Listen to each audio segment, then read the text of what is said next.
You're listening to Power Athlete Radio, a podcast dedicated to empowering your performance every damn day. Join former NFL pro and Power Athlete founder John Welborn as he dissects the greatest minds in strength, conditioning, and more. Joining him is everyone's favorite coach and hair model, Chris, aka Tex McQuilkin, Power Athlete's Director of Performance.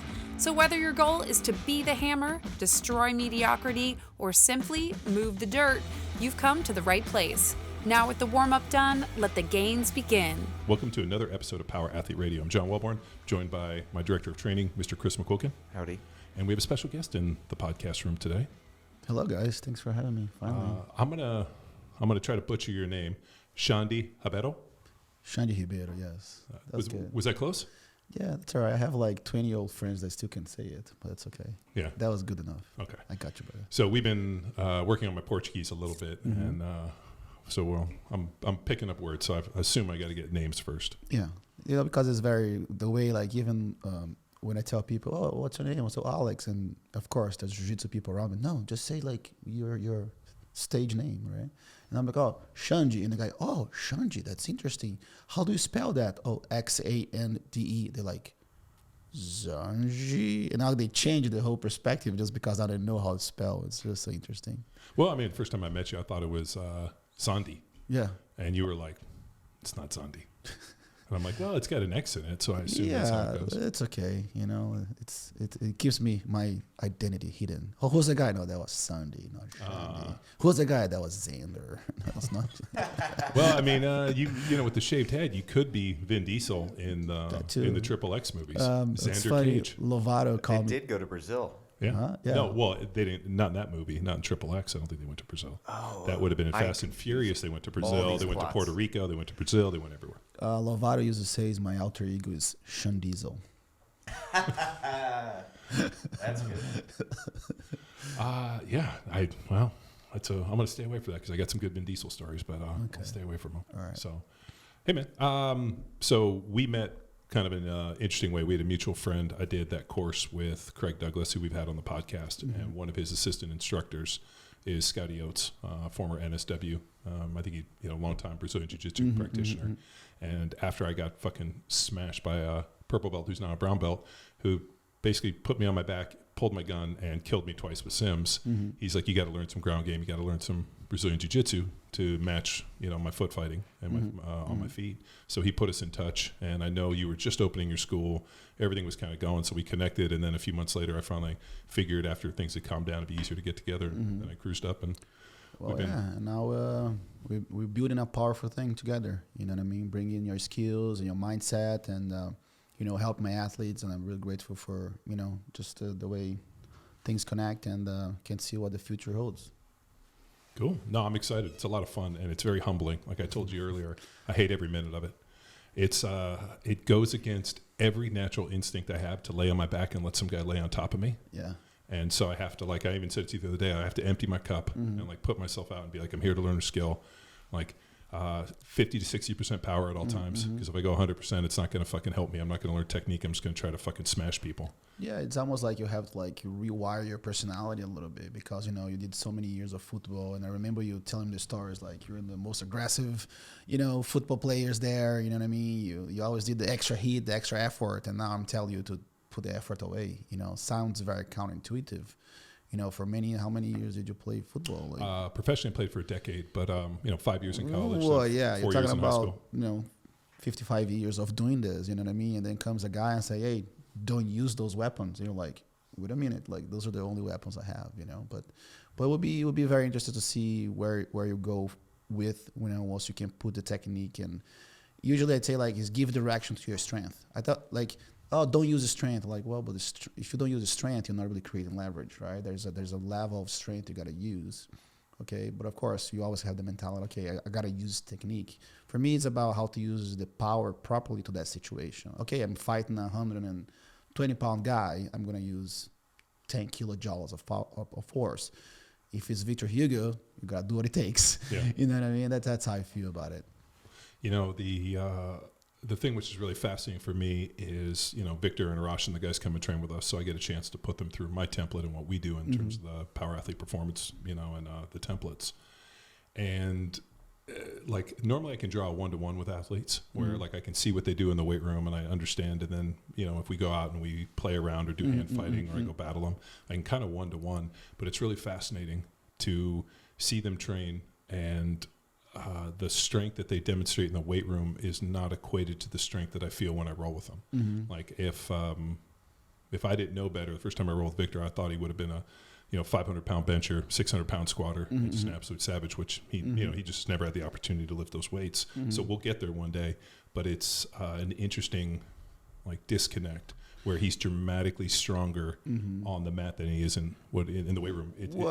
Like usually I say like jiu-jitsu is always like the battle of equations, you know what I mean? There's what it is, that what you're using, and there's your perception of it, right? So your perception of it, oh, this guy is a monster.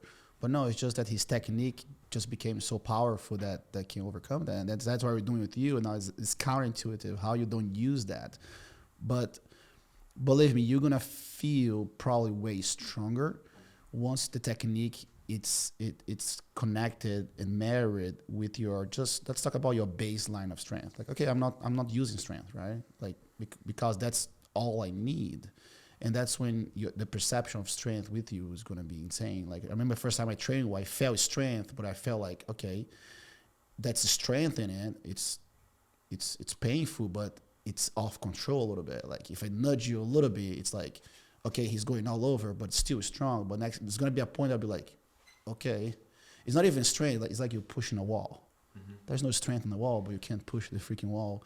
And I think that's where we need to get eventually. No, it's fun. I mean, like I said, like I will go in there and I'm like, fuck. But I've realized long ago that if I just do the things I like, I won't get better. And I love the scene over there because sometimes like there's like this little people, they're like 130 pounds. And sometimes like we go in class and everyone is like 5'8", and then there's John. You know what I mean? It's so interesting. I was like, man, this guy gotta be having so much fun because I'm not tall, but like he's super tall. Next time I'm like, all right, I'm gonna go with you. Okay, dude, it was great. We all lined up and we kind of did this round robin, which is pretty fun. So in my head, like I was actually Alex, Victor's girlfriend. I almost paired up with her, and I was I'm gonna get her. I'm gonna squash her, and it's fun. And the one thing which is really neat about jiu-jitsu, and I tell people like the community aspect that we were discussing, but everybody's super friendly and everybody wants everybody to do well. And like, I've never felt any ill intentions. And I think that's pretty nice, with it. Like, yeah. And it's still, I think like we say, jiu-jitsu, it deals a lot with like your culture, like your personality, right? Your personality is like, all right, you go against him. I'm saying, I'm just going to shove this guy on the wall, and I'm saying, hey, don't do that. Right. So it's the same thing. Like Alex, for example, she has this very feisty way of her with words, for example. Like she posts things. She's very like, okay, I don't believe in this. She fights a lot like that. In the beginning, I was like, where's that girl on the mat? So it's about like finding where is your personality you need to bring to the game. Like when we talk about Victor Hugo, for example, you know what I mean? Like what part of his personality is going to be the killer? What type of the personality he can turn on and turn off to apply what needs to be done at that moment, And that's what's interesting. Some people, like, especially in jiu-jitsu, like, you tell them to touch you, they'll be like, they'll close their hands. Like, hey, put the hand on the person, You got to push it. You got to, like, lean on it, you know what I mean? So even that first idea of contact has to be broken because not everybody's used to that. Yeah. You go from... usually I say that like football is a collision sport. Like you're always colliding. Like it's this violence of collision. Jiu-jitsu is not really like collision, right? It's more like I touch, I lean, I shove, but it's not really violence in a way, So it's interesting to like bloom some of those aggressiveness to people that don't have it, and to actually addestrate the people that have that violence in themselves. And that's where sometimes in a room, it can be like that, because then you have a guy that, that's my instinct. I can't blame you from shoving someone, you know what I mean? I would be like, hey, why are you doing this? Like, you know what I mean? I will tease you because, we were close. But I cannot blame you from being who you are. Otherwise, I'll be taking away your biggest weapon. It's like sharpen the weapon, put that weapon in a position, and then, like I even mentioned to him, like, John, if you ever want to, compete one day, I'd love to see that. Just see how like people be like, take me away from this. That would be interesting. Yeah, maybe. I'd be up for it. Yeah. Full speed, Wellborn. Yeah. Well, that's Ooh, I don't want to be that guy. No, on the other side. this is something I struggle with a little bit too, with even with working with Victor and Arash and Philippe.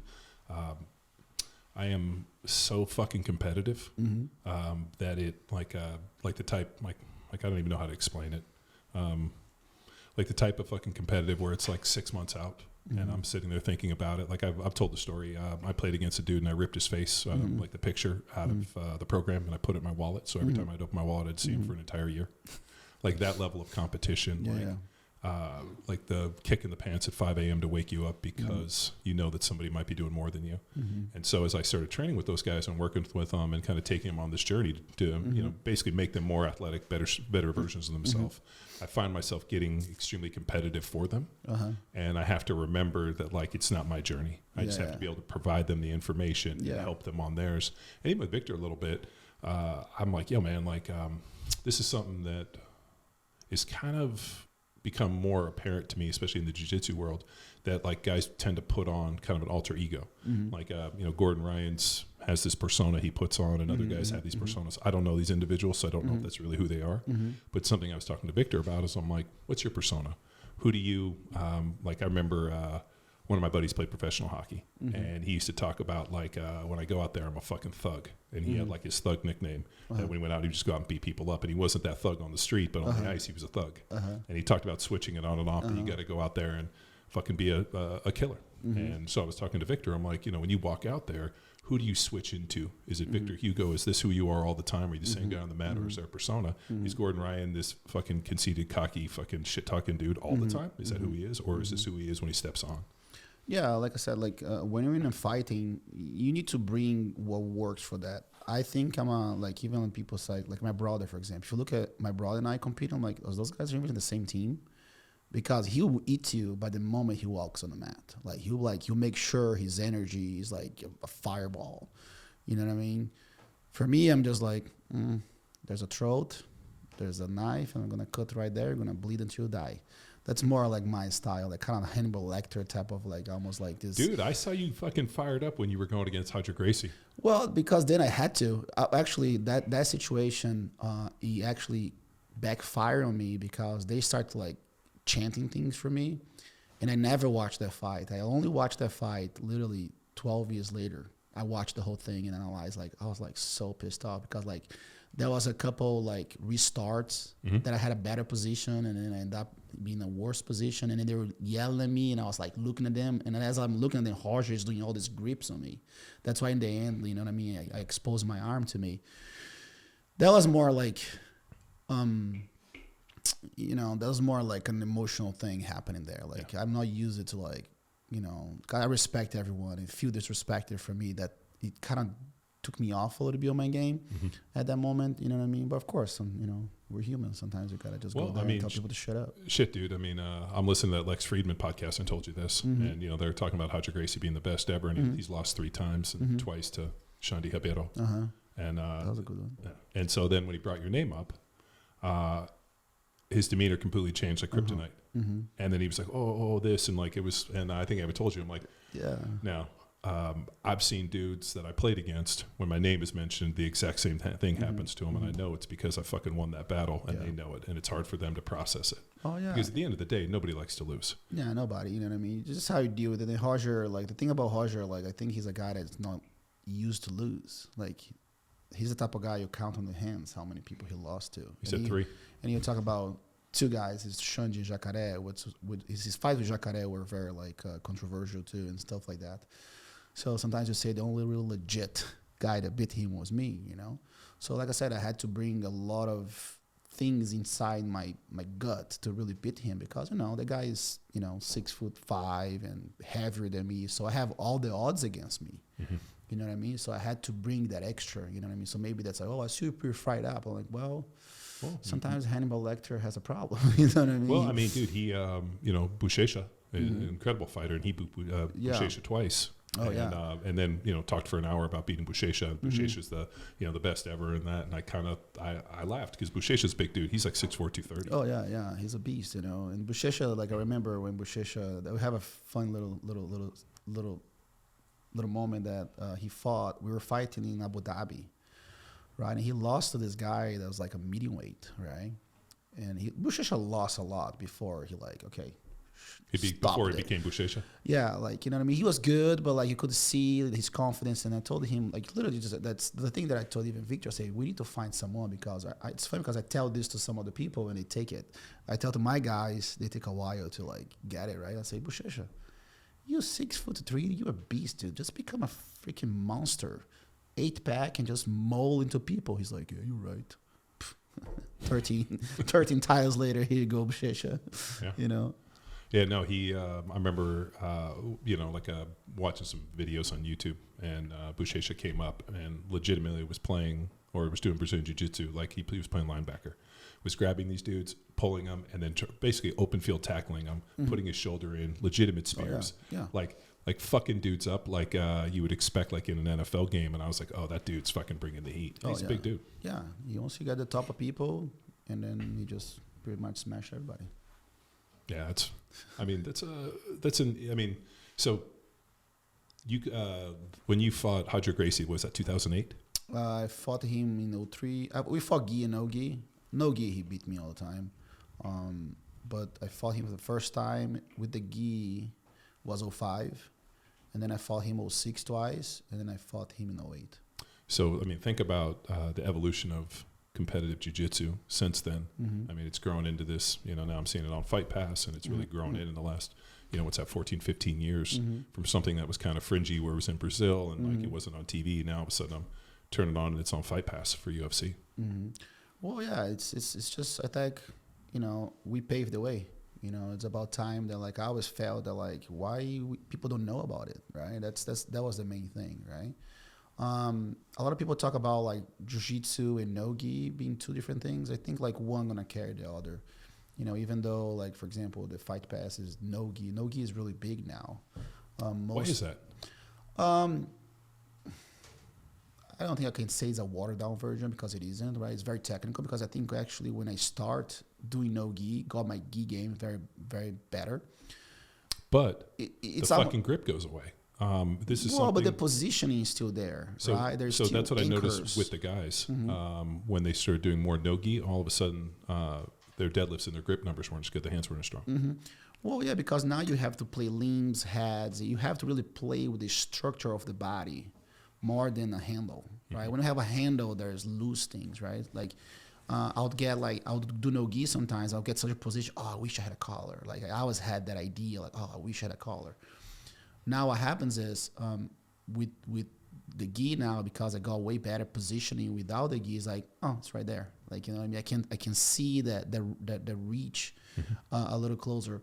So as far as like why no gi, because if you don't know really jiu-jitsu, like you don't know what they're planning to do. Like someone will be like, why they're grabbing the lapel? Like they don't understand what's the goal, the end goal, right?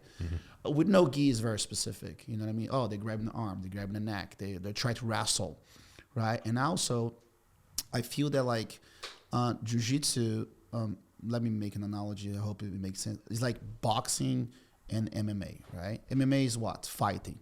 Can you fight? Fuck yeah, I can fight. Put him over there.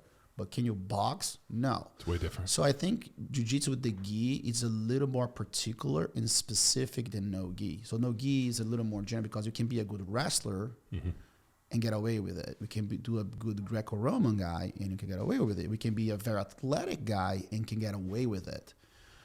With jiu-jitsu with the gi, it's a totally different ball game. Like if I had to fight you, like, in a grappling match, you would have way better chances against me without the gi, because you can be slippery, you can just be powerful. But now you have someone holding your shit, you'd be like, oh shit, because now I can pull your arm and expose your arm. I can expose you differently with the gi versus without the gi. So there's this nice balance. It's kind of when we went to Open Mat when Victor's dad was in town, we did no gi, and it was dramatically easier. Because I felt like I could just fucking take meat hooks, grab people, and then just muscle them into position. Yeah. Whereas I like the classic nature, the grip, and the fact, like the friction of the gi. Whereas I can't fuck up. Yeah, because for example, like if you hold my arms no gi, there's nothing else I can do. But with the gi, if you hold my arms, I can sneak my hand in your neck. Now there's a neck there. Like now I can choke you. I'm like, oh shit, there's a hand in my collar. It's like nobody's used to that. So there's a lot of that aspect. The speed is a little different. And like I said, like no-gi has become a little more appealing to the naked eyes because of the aspect of the movement, of the athleticism, of the violence, that people can relate to that. Yeah. But some people don't relate to, like, why are they stopping that position? Like, if I know jiu-jitsu and I see, you know, the guy like is feeding a lapel through someone's leg, and see it's too much technical development in eyes to appreciate what's happening. You know, no-gi, there's nothing much. Of course, there's positioning. Oh, he's trying to pass the guard. It's very clear. Yeah. Oh, he's trying to grab the guy's foot. It's very clear. So there's no little things happening that you need to evaluate. That's why no-gi, in a way, is more appealing, is more marketable. Definitely because it is internationally more reachable to non-Brazilians. If you go to the gi, it's pretty much dominated by Brazilians, right? You're not going to have big companies. You're not going to have big sponsoring, just going to a tournament, just sponsor a bunch of Brazilians that 80% don't speak English or things like that. Versus you go into American market because now you use it to the marketing, you use it to be the loud person. Now you have the Conor McGregors, the Gordon Ryans, the Craig Jones that put that funny persona or whatever they want to perceive themselves as. You know what I mean? And that's much easier to market because, oh, I want to see the guy. Oh, he's a clown, but I want to see him. I want to see him winning and losing. But then you go from a position of jiu-jitsu where, in a way, 90% of the people still are very sober demeanor, like, oh, martial artist. Like judo, right? Mm-hmm. Judo is in the edge of being very boring because everyone is so respectful, right? Sure. Does this sell? I don't know, right? You know what I mean? Unless it's like in Japan, it's different because now they understand that aspect of the eerie silence, the silence respectful versus a Western market is more the loud market. Okay, if you're not loud, you're not fun. Yeah. Right, and I don't understand, therefore I don't buy it. In boxing and MMA, they pay the bad guys. Yeah, like it's true. I mean, like if you think about like baby faces versus heels is how they describe it in WWE, but they pay the fucking bad guys, like the heels, like the Conor McGregors, the guys that talk shit. I mean, think about the last time we saw anybody in the UFC that was kind of like a good guy that didn't say anything was probably George St. Pierre. And he's an anomaly. Yeah. Like he was kind of like a nice dude. He never talked shit. Was always super respectful. And he was pretty good. But he was a good talker. He was a good person to sell. So he had that. Well, he was good looking and marketable, but he never said a bad word about anybody. Whereas you look at McGregor. I mean, fuck, dude, he's shit talking fucking Khabib, and he fucking beat his ass. I mean, after the ass whooping that McGregor took from him, the fact that he's able to talk shit to him is unbelievable to me. Oh yeah, you know, and like I said, he's the richest fighter that ever been, you know. Yeah, but why is he the richest fighter? Well, because he had to step out and do professional boxing versus Floyd Mayweather, and then he sold his. Well, also I think for the fact that he comes from like Ireland is like a mini Brazil. He's like the only one guy. Look at Jose Aldo. Look at Anderson. You know how much they have done, and now you're talking about a guy that had the vision. You know what I mean? And had the whole country behind him because Irish. Like I was in Vegas for the Aldo and the McGregor fight, and it's funny because I watched it on my phone in the bar. And the Irish people, man, you talk about Brazilians, but those guys, man, they're like hooligans and shit. You know, they go for it. Culture. Yeah. Huh? Pride culture. Yeah, you know what I mean. And now you have a whole country behind one guy. You know what I mean? He owns freaking Ireland. You know, say okay, I like booze, I like weed, I like this, I like party, you know, proper. And that's a very good catchy thing, right? Yeah, proper 12. It's okay. I mean, we drank it. Well, I'm looking forward to his role in Roadhouse. It's going to be a good one. He's an interesting cat, but for the most part, I mean, the guys that tend to talk a lot of shit and tend to be bad guys tend to get paid in the UFC. Yeah, you know, because like I said, for some reason that culture is like, I either want to see you win or want to see you lose, but I'm still going to see you. Yeah. So. Well, I mean, people show up to cheer just like they show up to boo people. Yeah. And people hate them, and it's like people will show up. I mean, I knew people that hate McGregor and paid to go to the fight because there's the off chance he might lose. Yeah. Like there was one guy, I think the first guy that brought this idea was Walid Ismail. He was the Gracie hunter or whatever because he beat a lot of Gracies. Oh, yeah. Like he talked himself in a third person. He sold himself. He was the guy that had the most sponsors at that time. You know what I mean? He said, talk good or talk bad, but talk about me. Like, he would like have that mentality, you know what I mean? He would like look at the thing, like he would like do an interview. He would literally like put this thing like, I'm gonna get you, man. Like, he would make like this faces and things like that. So he was the bad boy. Yeah. And he was actually sponsored by a bad boy. So it made, and he's from Manaus, big bald guy. The stereotypication of the bad Brazilian pit bull dude, you know, bald head, big ear, mean face. And he sold. He was the highest probably paid athlete at the time, you know, fighter at the time. He had like a shit ton of sponsors. He always had that idea, and then he built like a MMA show. He's just a guy that came from Manaus, you know. His jiu-jitsu was very limited. If you look at his competing, he wasn't by far the most technical guy, but he knew what he wanted, and he was tough as fuck.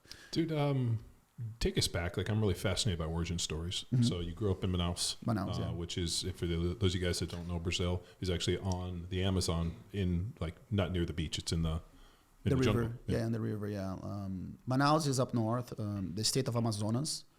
That's where it is. So there's the Solimões River and the Black River. They meet, and one is let's put one is beach, the other one is black, and Manaus is right there. You know, big city.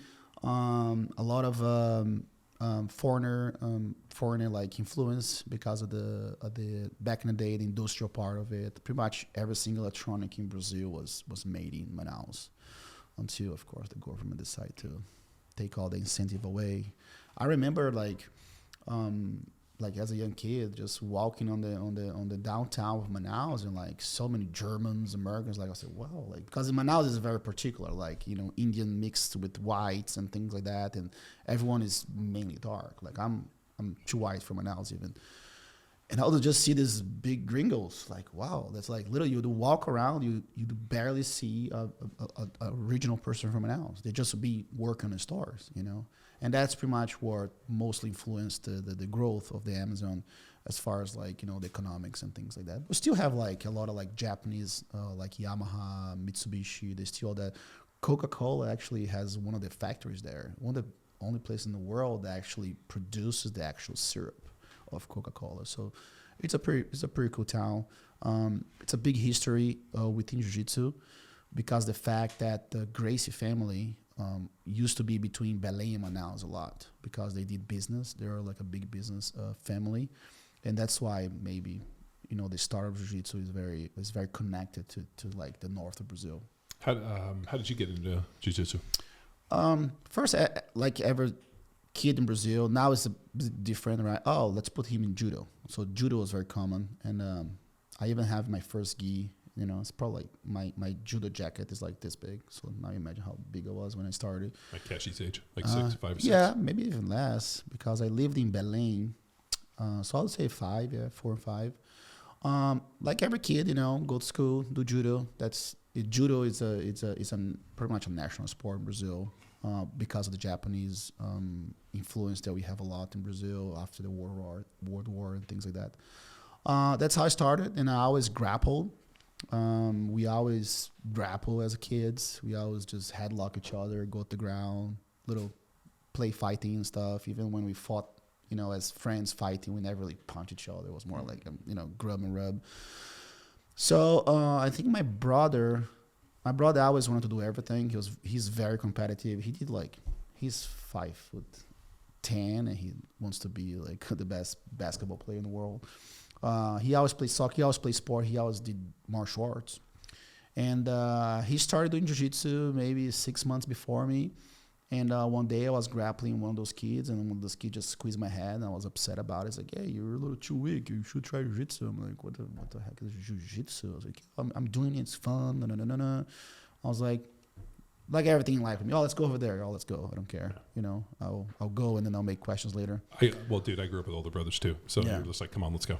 And then my mom bought me a gi, and I went in. The mats were like 2 by 2, literally. We were like 10 kids, and I'm like, whoa, like that was pretty like, wow. They are looking at me, like, you know. I was like, okay, what's going on here? And then next thing I know, they put someone mounted on me. I was like, what is this? I felt claustrophobic right away, like, you know, that agony and anxiety, someone like restrain you from moving.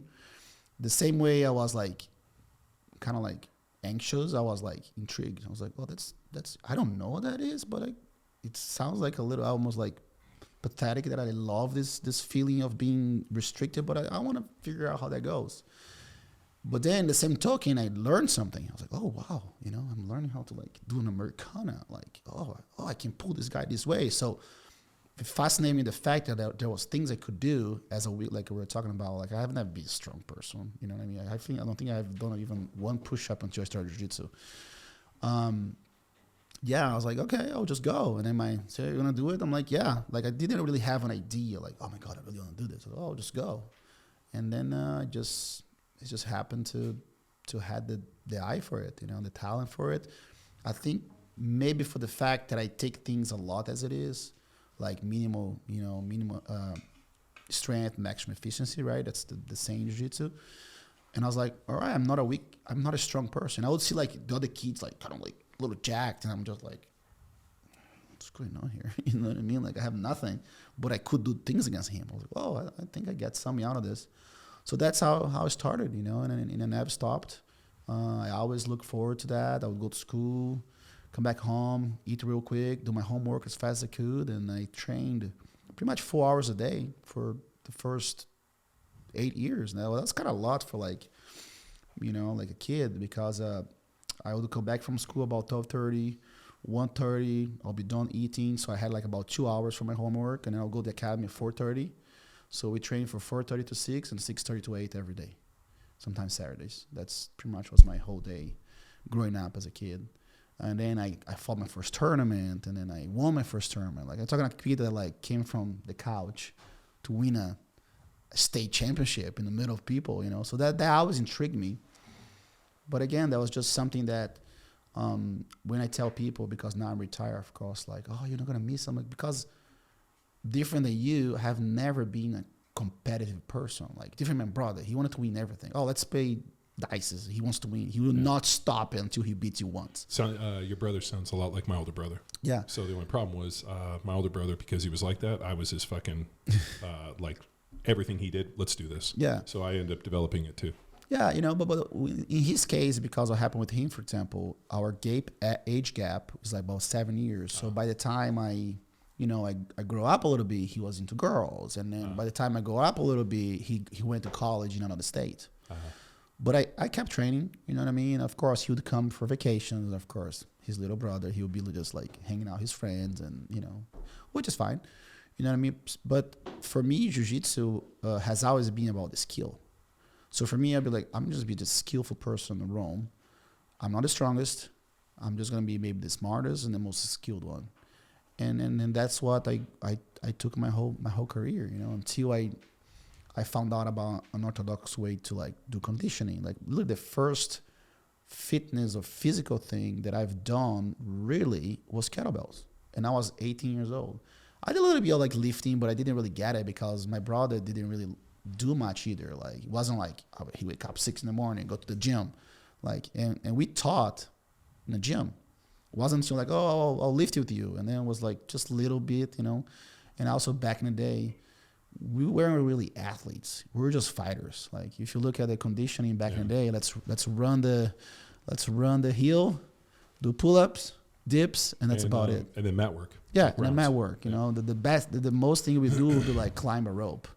You know what I mean? That's how we did it. So fitness, like weightlifting wasn't even there at all, like the way it is today. Now it's condition. Now the baseline, like we're talking about Vitor, like literally the baseline is just be a beast on the weight room. That's the literally you can do, because when push comes to shove, you know what I mean? You need to be able to shove. This episode of Power Athlete Radio is powered by Train Heroic, the most immersive strength training app experience on the market. We've built our online training business by partnering with Train Heroic and helping us deliver all of our world-class training programs like Jack Street, Field Strong, and Grindstone. To learn which Power Athlete training program best suits your goals, head to powerathletehq.com/training. And if you're a coach looking to build a business with the best tech and training, go to trainheroic.co/powerathletehq. Well, there was always a misconception that somehow lifting weights in training was going to take away from the fight game. I mean, if you look at the old boxers. Yeah, it's in a lot of sports. Oh, yeah. But I mean, baseball. But I mean, even if you look at like the old boxers, there was this idea that, it's going to make you weak. It's going to make you slow. But then all of a sudden you're like reading Jack Dempsey's training log, and the guy used to basically go to demo sites and pick up hammers and break fucking rocks for 5 hours as part of his conditioning for that, or run or this. Well, so, the thing about Jiu-Jitsu, that's why I like the mentality that we were talking about it, because everybody goes like this, oh, do this because this is good for Jiu-Jitsu. I'm like, that's the number one thing. Oh, you're going to lift it this way because you're a guard player.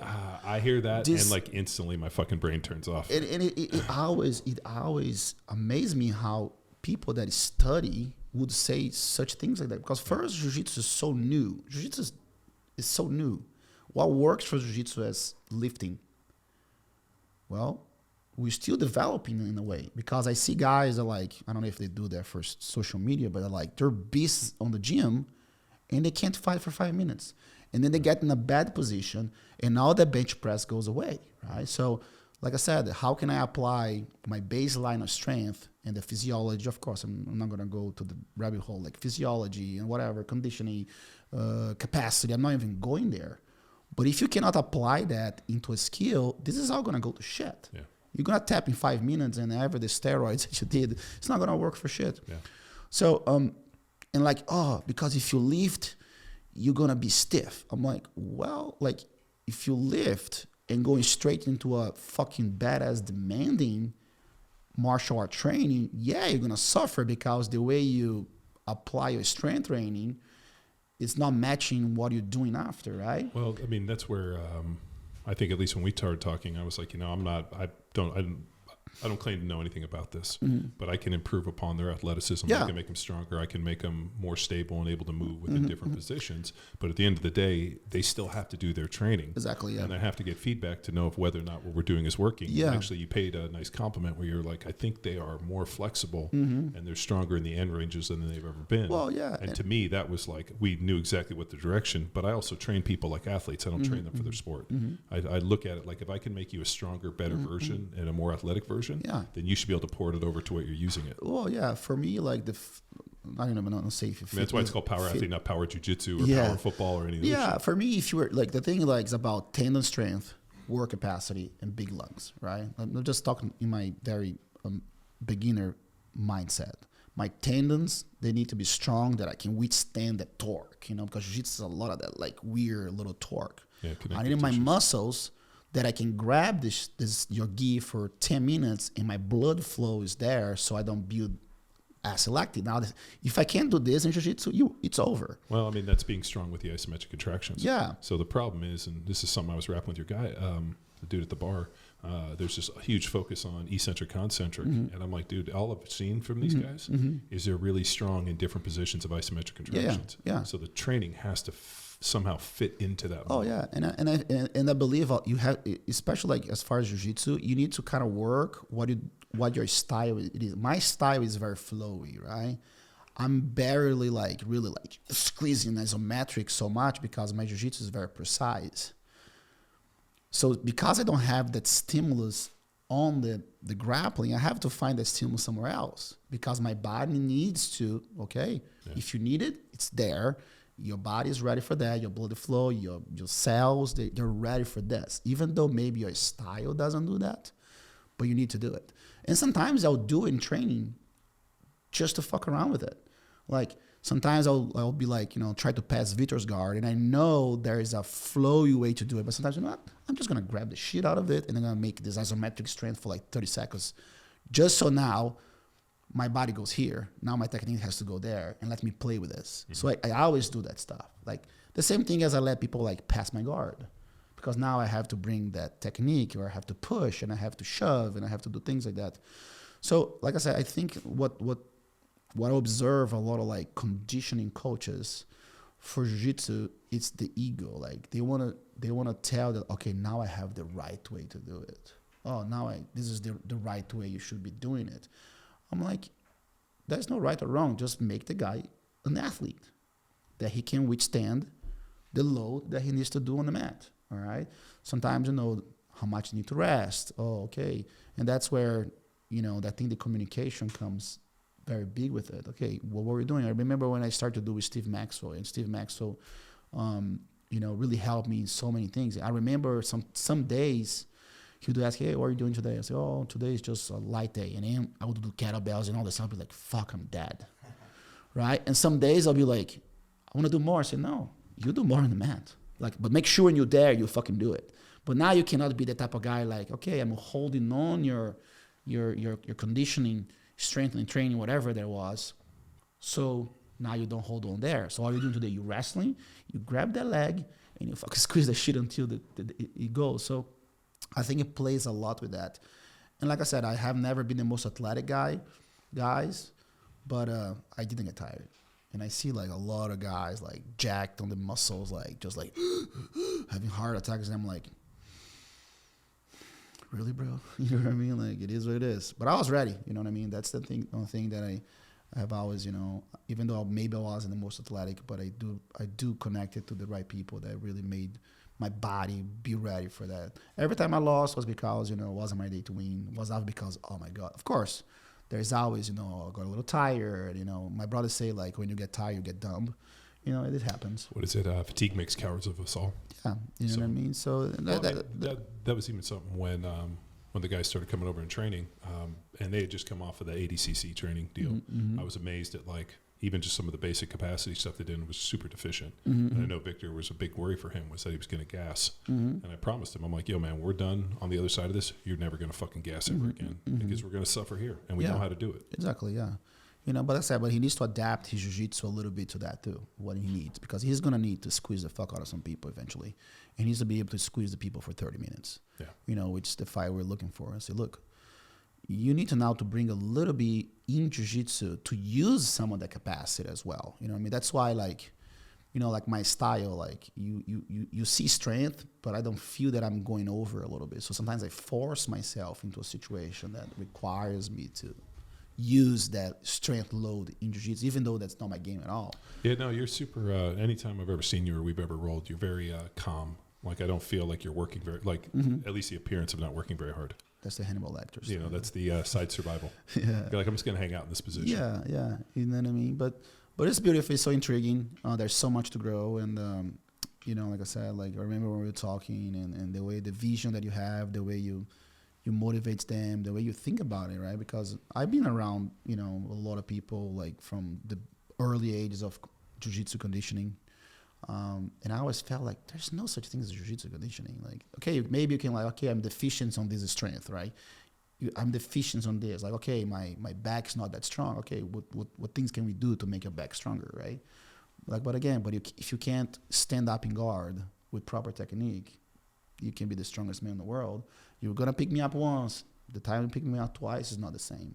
So I think that's what's the beautiful part about, like, being an extremely great athlete and also combine it with the technique. Well, I mean, I think where a lot of people fuck this thing up is they don't look at it from, like, we've talked about this idea of a model. There is athleticism, and you can develop athleticism, but there's other components. Speed, strength. Something that when we started training, I kind of dug into what everybody else was doing, just to kind of look and say, all right, there's all these people that are claiming strength conditioning training, get you ready for jiu-jitsu. And I did not see a single thing that was unique in any way. It was just everybody was parroting the same shit. They weren't talking about rotation. There was very little discussion of, like, balancing bilateral, unilateral movements. Planes of motion. And think about you're on your back. There are so many different planes of motion that happen within just a rolling session. I'm like, dude, we've hit every single one, and yet nobody's ever talking about how to necessarily break these into pieces and then reassemble. And even the conditioning stuff was really garbage. So I just think it's a lot of people, like, probably one guy had an idea and everybody else just parrots what happens in normal strength conditioning. Yeah, I think it goes also with the fitness, the way fitness is packed. Oh, this is the new thing now. This is the new thing now. I'm like, bro, you know what? Push, pull, lift, squat, hinge. It's always going to be the same. Just jiu-jitsu. The jiu-jitsu, there's a level of the goals. It's not this bullshit. It's where the fundamental is. You know what I mean? It's a battle of fundamentals. Like when I think, for example, Vitor versus Gordon is like, they're going to have to match in fundamentals. Because, Gordon's game is very fundamental. He doesn't do anything out of the ordinary. because I've seen Roger, I've seen myself, you know, and I've seen my brother. So I see a lot of us with a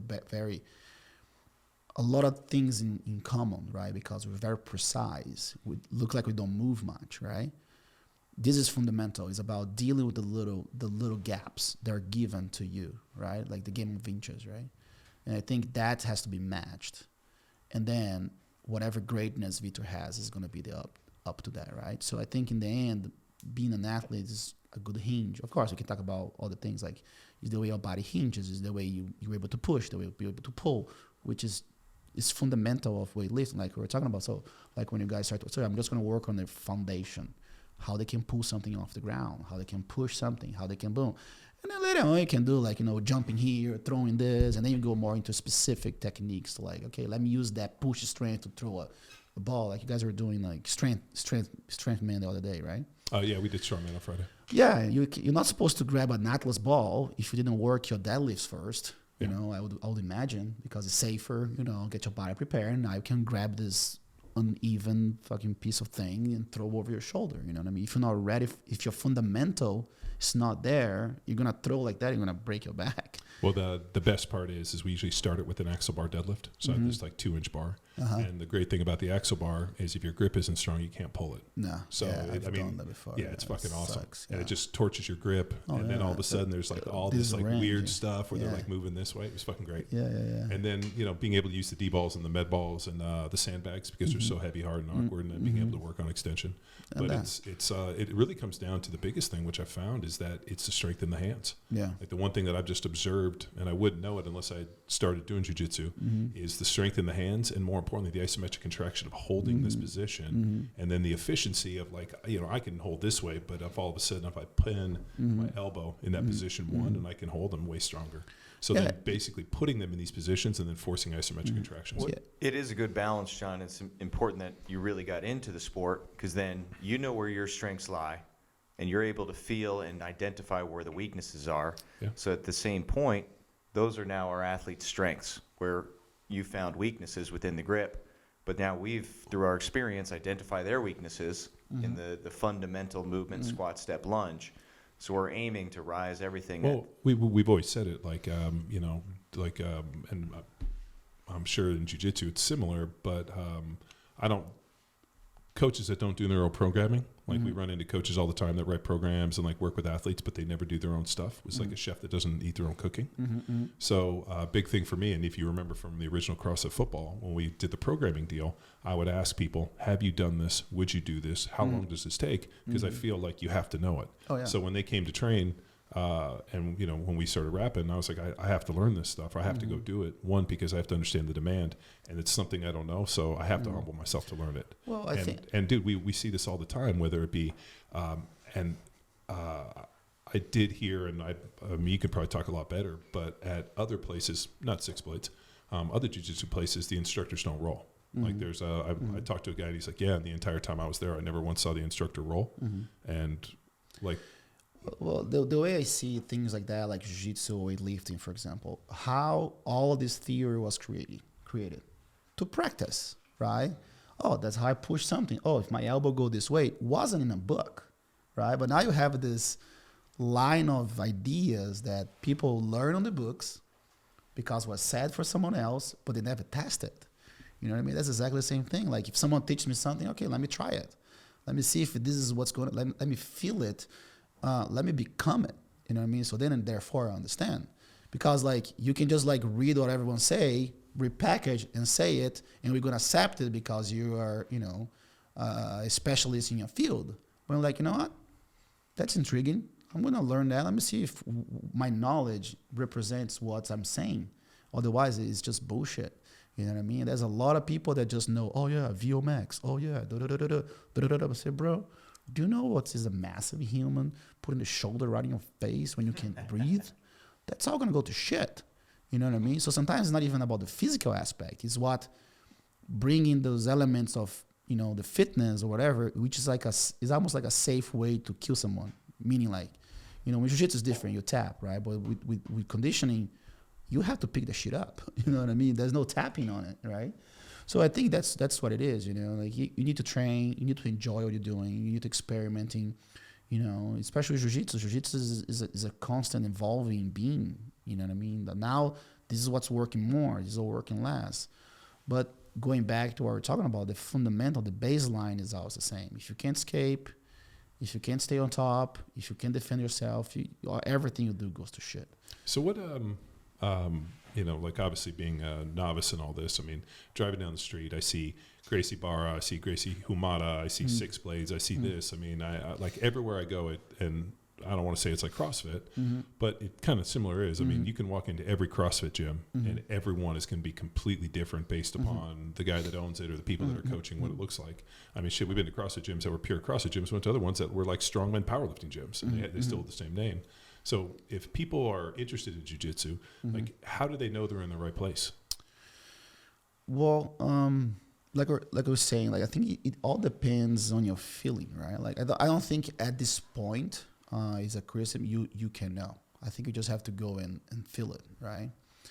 It varies so much because it varies from the leader, right? Like what I believe, all right? Like my jiu-jitsu is not competition based, for example, right? And that's why sometimes it takes a little longer for you to like perform well in my style, because I'm worried about the way you protect yourself. I'm worried about the way you move. You know what I mean? I could literally teach you 2 or 3 things that will let you grapple anyone, right? Oh, you can win that, right? But what happens when that goes away? Yeah. Where's the fundamentals, right? That's sometimes like right now, for example, we have a group of green belts that I can see, oh shit, it's happening. Right, I can see they have a direction. Now they grab it, and it's harder to do things on them. But it took a minute for them to get it, right? Why do you give adults green belts? Well, green belt. I thought that was a kid's belt. It is a kid's belt, like by default, right? First, I love the green belt. It's a story on it. It's a homage of the Amazon, right? Like there's people that do give like yellow belts to adults instead of giving stripes, right? So. There's a legend in Manaus. If you walk in a room and you see a green belt in a dirty gi, you opt for a good time. Meaning those green belts are like badasses, right? I don't remember so much because this is a thing with like the kind of the rule change. So they have a thing like if you were green belt, if you were juvenile green belt, you could skip the blue belt. So there was this whole like legend and myth about the green belt. So we brought it back.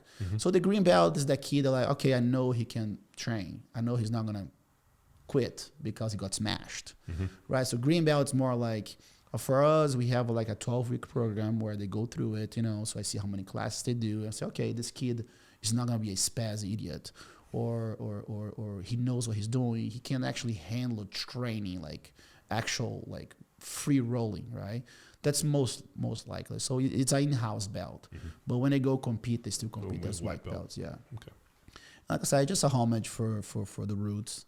You know, I remember I was a green belt and like, oh shit, you know. If you go to Manaus, you see a green belt, don't take it easy, especially if he's a juvenile. You know what I mean? Because he probably has a lot of good skills. That's a good story. Yeah, like it. Yeah, no, because I had never, you know, obviously it's what, like white and blue. Yeah, for adults, yeah. Yeah, for adults. Yeah, and some people like, there's always people that are like, oh, you know, like they're talking about the other day, like, oh, what side the tag should be. I'm like, who do care less what side the tag, like the stripes, what side they are. I'm like, I like minor rights just because it became a thing for me. So I always tie my belt. But like some people go left, right, they don't care.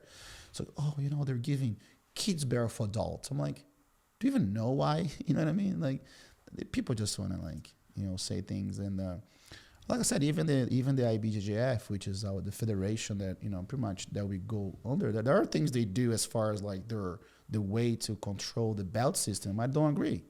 But am I going to be bitching about it? No. I say, look, if you want to compete at that level, yeah. You know, you don't have to compete to be a black belt. You know what I mean? I think there's way more things besides being a tough person on the mat than that, you know. For like, if you go back to like Helio Gracie, right, the guy that, you know, one of the responsible for the modernization of jiu-jitsu, his belt concept, there's not to do technique. They're talking about, is this guy courageous? Is it discipline? It was all moral aspects more than technical aspects. So they got belts based upon moral? No, I mean, like, not based upon moral. Of course, they had technique, of course. But, like, a lot of things, like, I would not give a belt to an asshole. Well, at least unless I give them the belt, they become assholes, right? Some people like, you're not really a six blades yet. You know what I mean? Maybe I'll hold you up a little bit. I heard a legend about your brother. I think it was from Dr. Tom that there was some dude that was a black belt, and like your brother challenged him to do, like, he had to do 100 push-ups or something. And he said if he didn't, he had to fight him after. If he lost, he didn't get. Your brother was going to take his black belt. Dr. Tom told me some wacky stories. Saulo always. The thing about Saulo, he's the type of guy that's gonna find a button to push and he will, right? So he always done it. We had like couple people that they come to our place and they'd be like, I don't think I deserve this belt, right? And that was like two people in my whole teaching career. My teaching life, I had two guys that they said, do not, please, I don't want to come with my belt here. I want to go down the belt. Like, nobody knows me, so nobody going to pay attention. And so that was like two guys that did that. Like, even like when they come to my school, the people, I'm a blue belt. Like, should I go back? Like, they always like kind of like do that just because maybe who I am or, I'm a champion. They expect, like I said, look, doesn't matter what belt you are, I'll make you fit on the belt. You know what I mean? That's how it is. If you like some guys, I really look at them like, what are you doing? Like there are things on my eyes that I think they should know, they should be aware of at least, that some are not. But like I said, I say, hey, whatever you are, stay as you are. May take a little longer. It's okay. There's people that spend 10 years in each belt. You know what I mean? I just gave a guy a black belt. He was a brown belt for 17 years. Wow. You know what I mean? Because he trains every day, but he never felt he had someone that he could call them their sensei. He said, no, people just want to give him the belt like out of pity. But he been training with us for a long time, but he was like under another guy for a little bit, and then came back to us, and I say, and I talk to his brother, I feel comfortable to, I think Xande is the right guy for me because he knows me. You know what I mean? I know the guy. I train with him. You know what I mean? Of course, some guys like, you go against them, you may beat them, but I can see like, okay, they know jiu-jitsu. Maybe they're just not that competitive, or maybe they keep it too playful. You know what I mean? There's always that perspective. And I think that's how it is. And especially like, for example, when I moved to Austin, I told a lot of the higher ranks, like, look, like, it's not that you're starting all over, but I don't know you. So I need at least. How does that work? So like you moved, I mean, obviously you were in San Diego, University Jiu-Jitsu, and then you pulled the ripcord and came out to Austin? Yes. So I usually say I just paid bills in California, which was so stupid because I was traveling so much. I was traveled, I would be teaching, but my main thing was develop consulting for all the schools. And, I still do so many seminars. Like if I wanted, I would literally spend every single weekend in somewhere else. Like even like when I thought about moving when COVID, I said, maybe I should just go like to Costa Rica, Switzerland, and just keep doing what I do. So I pay no taxes. And I have zero bills, and I can do that. Anytime you want to move to Costa Rica, I will fucking move there. All right, let's go. Dude, I told my wife, we went there this summer. We went down on like the peninsula where, like what is it, Bunzanillo Beach and that whole area. I told my wife, I'm like, it's right in the blue zone. Like the food was great, everything was great. I was like, man, if there was ever a place that I would move like this, I would gladly move to Costa Rica. Yeah, because like in a way, like I have my online stuff. Especially now, online is very big, and I'm a guy that. I have everything I like in life, you know what I mean? Making more money now just going to make me giving people more opportunities. So, yeah, and then I was in San Diego, and then COVID hit, and then my brother moved back to Brazil, and I was like... Did your brother move because of COVID? No, he just wanted different challenges. He graduated in law school, and he never practiced law. And like I said, he's doing jiu-jitsu for so long. He burned out a little bit. He's like, yeah, and he wanted to be close to my dad. So he's a lawyer now. He's working. My brother's a lawyer. Yeah. My dad's a lawyer. He's a lawyer too. He's having fun with it. You know what I mean? He trains, but not like. I just think like he just burned out. Like, I don't want to deal with this anymore. You could do it. You know what I mean? So then I moved here because I had a plan to move from California for a long time. You know what I mean? It wasn't because of really COVID. I was already planning that for a long time because like I like the beach. Yeah. But like, I rather save money so I can go to the beach and stay in a nice hotel from the beach for like a weekend. Yeah. And that's my threshold. And I think my cycle there was done. And then actually when COVID hit, for the first time in my whole life, I planned 7 months ahead. So I had like 7 months, like I bought all my tickets. I was supposed to go to India for 2 weeks and go see the Buddha place. I had all this thing organized, like almost $6,000 worth in tickets bought already. COVID hit. Now, like I'm calling the companies, all this bullshit's happened. I say, man, I was supposed to save all that money to come back and move. So I was supposed to move in 2021, right? And I was supposed to go to Brazil and I want to go to Carnival, have some fun, and then move. That was my initial plan as far as timeline. So then COVID hit. I'm like, you know what? It could be dangerous, but I think the opportunity is there because there's probably a lot of business that want to like, a lot of places that want to like. So I kind of like, it's bad, but I can use a bad situation in my benefit, right? That's when I found the place and it was available and I was looking off. The guy owns the building. It's a private property. It's not like owned by a company. But, you know, if I have a problem with the building, I talk to the owner and all that. The biggest issue was the way the city dealt with it. Like everything was so delayed. And of course, now you have Apple, Tesla, and I have all these companies moving in. And then of course, Shiprock was like $2. Now it's $10. So that was the part that I didn't expect to happen. But I think in the end, everything worked well. The academy is beautiful. Everything, like even we had our first anniversary Saturday. Well, the anniversary is actually January 10th, but I was in the cruise. I'm usually pretty good with words. I was like, you know what, guys, it is what it is. You know what I mean? But it was beautiful. Yeah, it was you great. Know, just there were a couple hundred people there. I thought. Oh yeah, just the community. The gym is still not 100% done. There's still like the final details and touches. You know what I mean? Like just like, you know, putting pictures. I think now it's time to give the place a little bit of like soul, right? Meaning like people know the history. There's not even one single picture of me in there. Like, okay, who's this champion that has nothing? You know, so like building like, you know, you put like, you know, people that I appreciate and things like that. That's the only thing missing. But yeah, I love Austin. I'm really appreciated to the lifestyle of Texas. You know, it reminds a lot of my hometown. There's a lot of green around, a lot of little rivers, you know. I love food. I love the people. You know, people just want to train and have fun with it. And I really appreciate the way the community welcomed me and the way they put me as a responsibility as well, you know, because everybody talks about how Austin is this jiu-jitsu capital, whatever, but there's not like the glue, right? So I'm able to bring different schools together that do like traditional jiu-jitsu, like, you know, with the gi and all that. Besides the marketing, the shit talkers, there is always the martial art aspect. Is it like Gordon's New Wave and the B team? I mean, they're all here. Well, but they're all no-gi guys, right? Yeah, they do no-gi, and that's what they do. It's fine. You know, are they training centers or schools? You know, I think I don't know. I don't know their model. Like, and they go back to where we're talking about, like, oh, what are you gonna feel? Like, for example, New Wave, it trains out of Roca, which we trained there before, and it's just their team, right? And I think they teach out of Hansel's, right? So I think they just stay there for their team to have classes and stuff, but I don't think they're like a school business model. Yeah, they're probably like they probably bring people. Academy is more appropriate word. No, I don't think it's not even an academy. Guys. No, for me, I mean, I call it a dojo. It's a school. Okay. For me, it's a school. Yeah, but for those guys, it's like a training hall. Yeah. Like you have to be invited in. It's not like you could knock on the door and say, hey, can I pay your monthly? It's probably just an invitation. No, like I think when B team started, they started, okay, we're recruiting black belts, we're recruiting brown belts. You know, if you look at their, I don't know, I may be just babbling, but I don't even know if they have like a beginner class, you know, an intro class. So I don't think they're actually, I think they're a sports team at this point, if you put it this way. Right. Oh, yeah, no problem.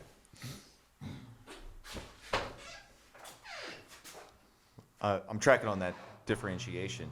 I want to spend a little time with you as a teacher. So when was your first experience teaching others? And now how have you embraced that role now that you're not an athlete? That's funny because once I retire, I even thought to myself, was I ever even an athlete? I don't think I have ever been 100% an athlete.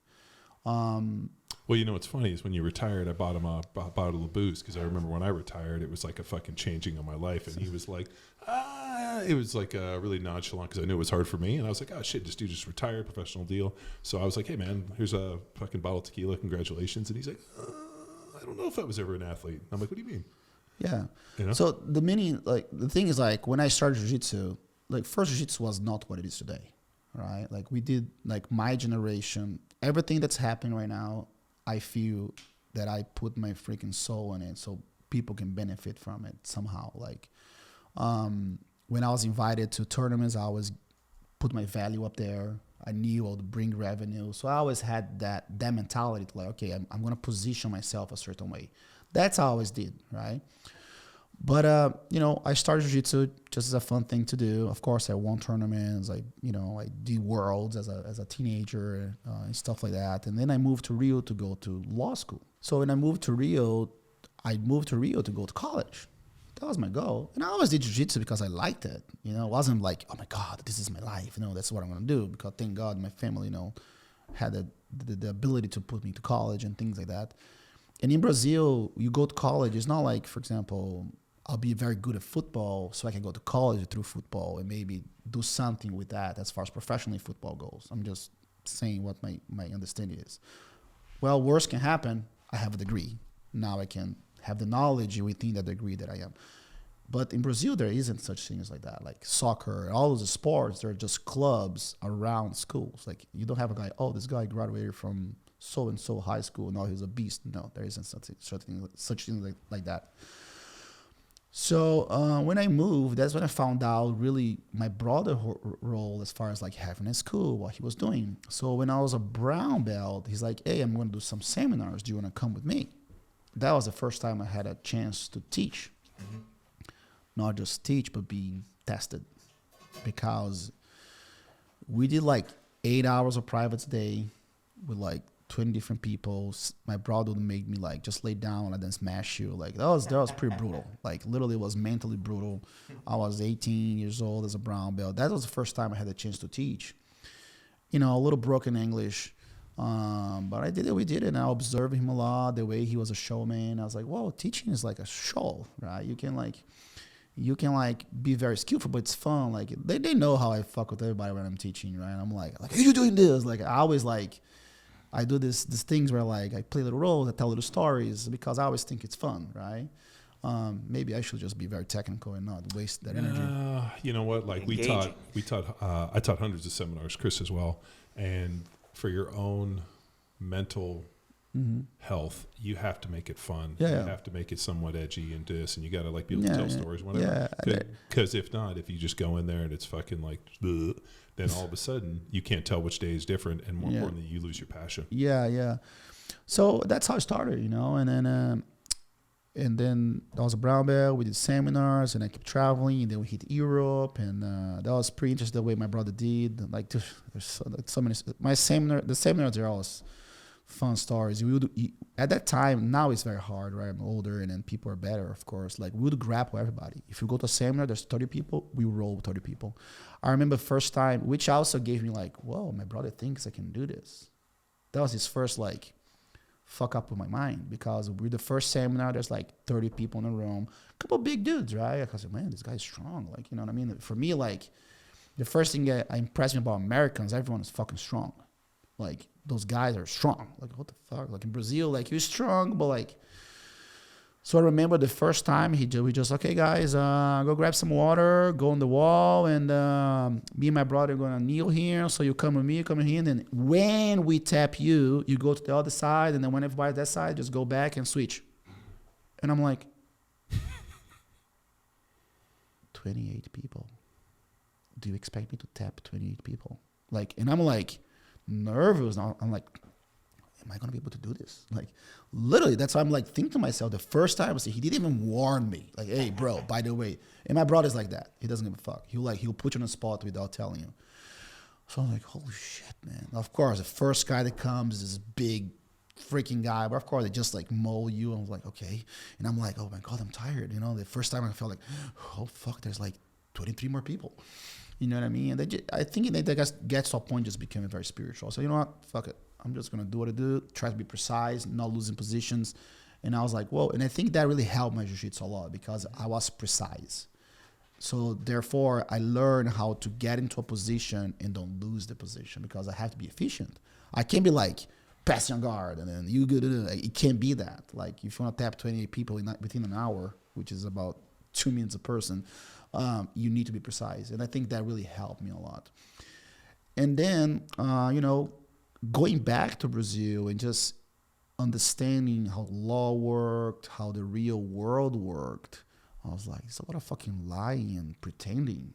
You know what I mean? Like, literally, not saying anything bad about lawyers, but like, I don't think I can get a guy that raped a girl, and for me to defend him, this is against my soul, you know? So, a couple years after that, a friend of ours in Toledo goes like, hey, you know, I have my school. I kind of like, I'm looking for an instructor. No. So, okay, I'll go. I'll test it out. You know what I mean? I can speak English. I can do this. And then that's how it started, you know? And I remember the first time that I lined them up and I made them run, I'm like, whoa, they're doing everything I say. Jump. They're jumping. High knees, like, whoa. Well, he was in Toledo, Ohio. Power.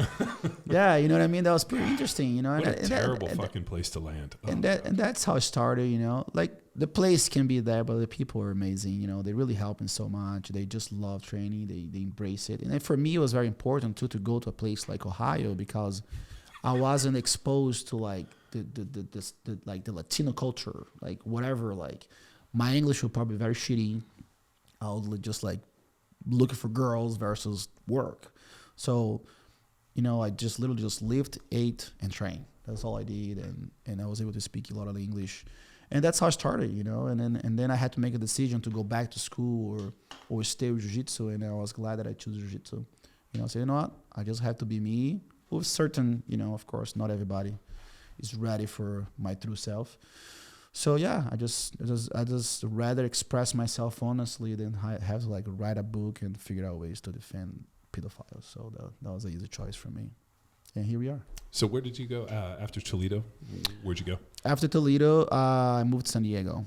So that was an interesting story. So and in between that, I went to Brazil because I had an infection on my leg. So I came back to Brazil for a year, to you know, that's the year that I ended up like winning everything. And I said, I'm sitting in Brazil, like, you know, a world championship in my neck. I'm like, what am I going to do? So, well, I'll go back to America.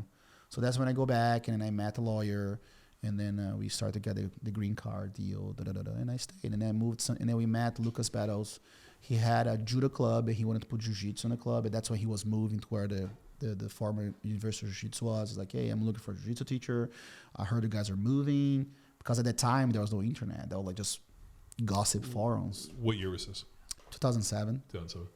Yeah, so, and I had a girlfriend in San Diego at the time.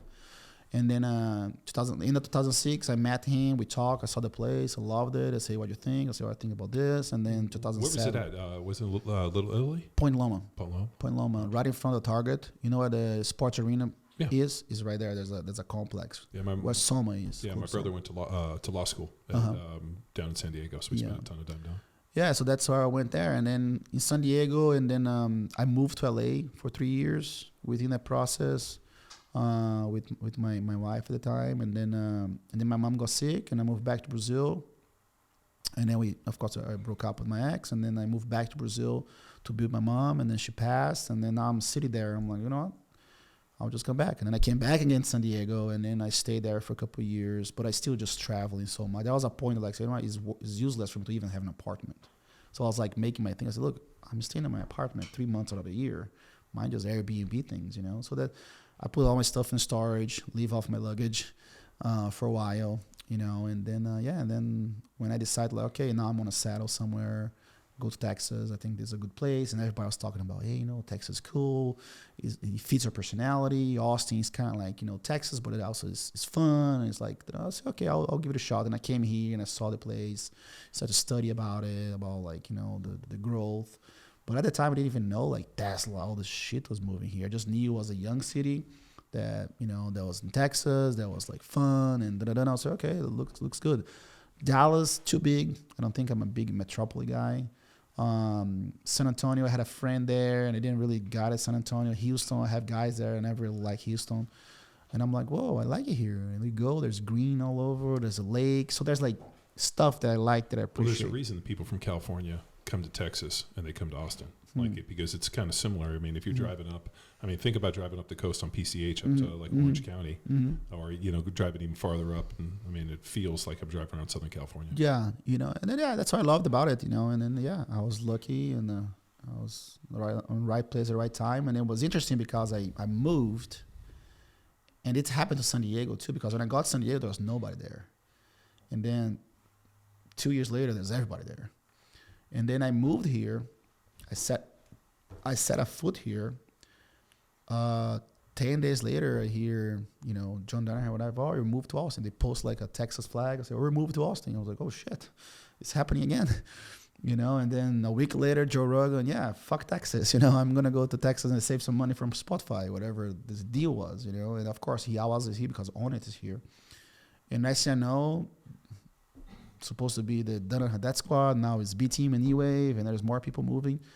But I think, besides them, nobody really moved. People talk about, how's the new Mecca. It is because, everything's happening, flow grappling and all that stuff, I'm here, Vitor's here. So I think that's the reason, But now you see, I think Texas is actually becoming big because now you have, Dream Art in Houston, and then Draculino is here. Mateus Gabriel, a couple of really good guys are in Texas now. So I think Texas itself, it's growing as a mecca of jiu-jitsu, not just Austin. Well, a bunch of guys that were at your event on Saturday are all up in the Dallas area. Yeah. I mean, it felt like most of them. Yeah, Thiago came from Brazil. So Fort Worth and in Dallas area, Keller is the new Six Blades that's going to be there. Nice. And how many Six Blades locations are there now? Well, because we have affiliations, sub-affiliations, I think we're probably close to 70 schools that carry our flag. Mm-hmm. You know what I mean? But official schools, about 50. Official Six Blades schools, about 50. Because a lot of those schools, they have little schools. Mm-hmm. They're part of the team, but they're not necessarily, the business of Six Blades. So what defines a Six Blades? You said affiliations, but actually is it obviously the Six Blades has a methodology, but is there something specific where, and I'm just thinking for people that are listening, if they walk in, what sets something like Six Blades apart from some other jiu-jitsu place? Well, first of all, we have a strong brand. Okay, that's already, to the lineage of my brother and I. So everybody knows our jiu-jitsu has quality. So that's one thing that we had is the quality of jiu-jitsu, right? And also Six Blades started with, it's a funny story even, because there was a whole thing about our logo, right? It looks like a yakut, the flower, the cherry blossom, whatever. So, that's the seed of life. There's always this philosophy behind it, right? I said, okay, this is just the spirit of samurai. We just call it because we're big in the Bushido, the moral aspects. It doesn't matter which. For me, it's like the samurais. It doesn't matter which samurai you are. They're always gonna follow the Bushido. They're never gonna dishonor each other. It doesn't matter who you are, right? So then we always liked and always appreciate that aspect of martial arts. So we just call, it's the spirit of samurai. So that's this old logo. And then we're just talking about, maybe we should give meanings to the blades. Mm-hmm. But at the time, we didn't even call the blades. So then we go, okay, let's go family dedication. Then we created that as an idea first. That was our version of the Bushido. And then when the whole social media started, right? And then we created the hashtags. Hashtag this, hashtag that. So we had flow, pressure, finish, which is our style. You flow, pressure, finish, right? So that's always that idea. And then one day it was interesting because I was talking to my brother. So what is this? People it's the pinwheel. That was names for our like the Nike's, the swoosh, right? And then one day me and my our photographer that was doing our social media, maybe those are the blades. I'm like, oh yeah, Six Blades. So it has a catch to it. So we brought it. People just loved it. That was the Six Blades. All the blades. So that's really started as it is. You know what I mean? And then when we rebranded Ribeiro, see, even you can't say my name, Ribeiro. Even for branding a personal name like that, it's very difficult. Sure. You know what I mean? Especially if you go to America, it's one way. Where do you train? Ribeiro Jiu-Jitsu. And then if you hear Ribeiro and you see our school, you're not going to relate. Yeah. So it begins with an R. Yeah. So we had to go through that, you know what I mean? And I talked to my brother, say, this is all. Was that because the Gracies, it was Gracie Jiu-Jitsu, so you kind of just use your last name? Yeah, that's very common to use the last name. That's something that's a culture. So and also we thought like, okay, I think giving a name, it's better than just giving a last name, you know what I mean? So it's easier to carry on and to make it a professional. So yeah, and then we branded it. The branding was there. And then, like I said, the methodology is already there. Everybody knows that our jiu-jitsu is solid, and then what we're doing is just allowing people to use that skill. The technical skill is there, the methodology is there. That's the fun part, right? The hard part is like, how do you build a business without losing the soul? For me, that's the biggest catch about it. That's why, like I said, when I talk about affiliations, sub-affiliations, is like, if you go to certain schools, they're like, this is how it is. You like it or not, get out. You have no personality once and not ever within the business, right? Some schools are very loose. Some schools, they do certain ways. So I think the way you run the bit, like you allow your brand to work, I think is very particular to everyone. We do fall into franchising because we have a brand, we have a membership, and we have a methodology. Even though I don't require everyone, like for example, Victor created the Flow Institute, like a little brand underneath the brand, right? I don't want to kill my athletes or the people within my community that has like a strong name, right? Like we have in Six Blades Fort Worth is Team Maha because, he wants to do something with his brand, right? And I don't kill that.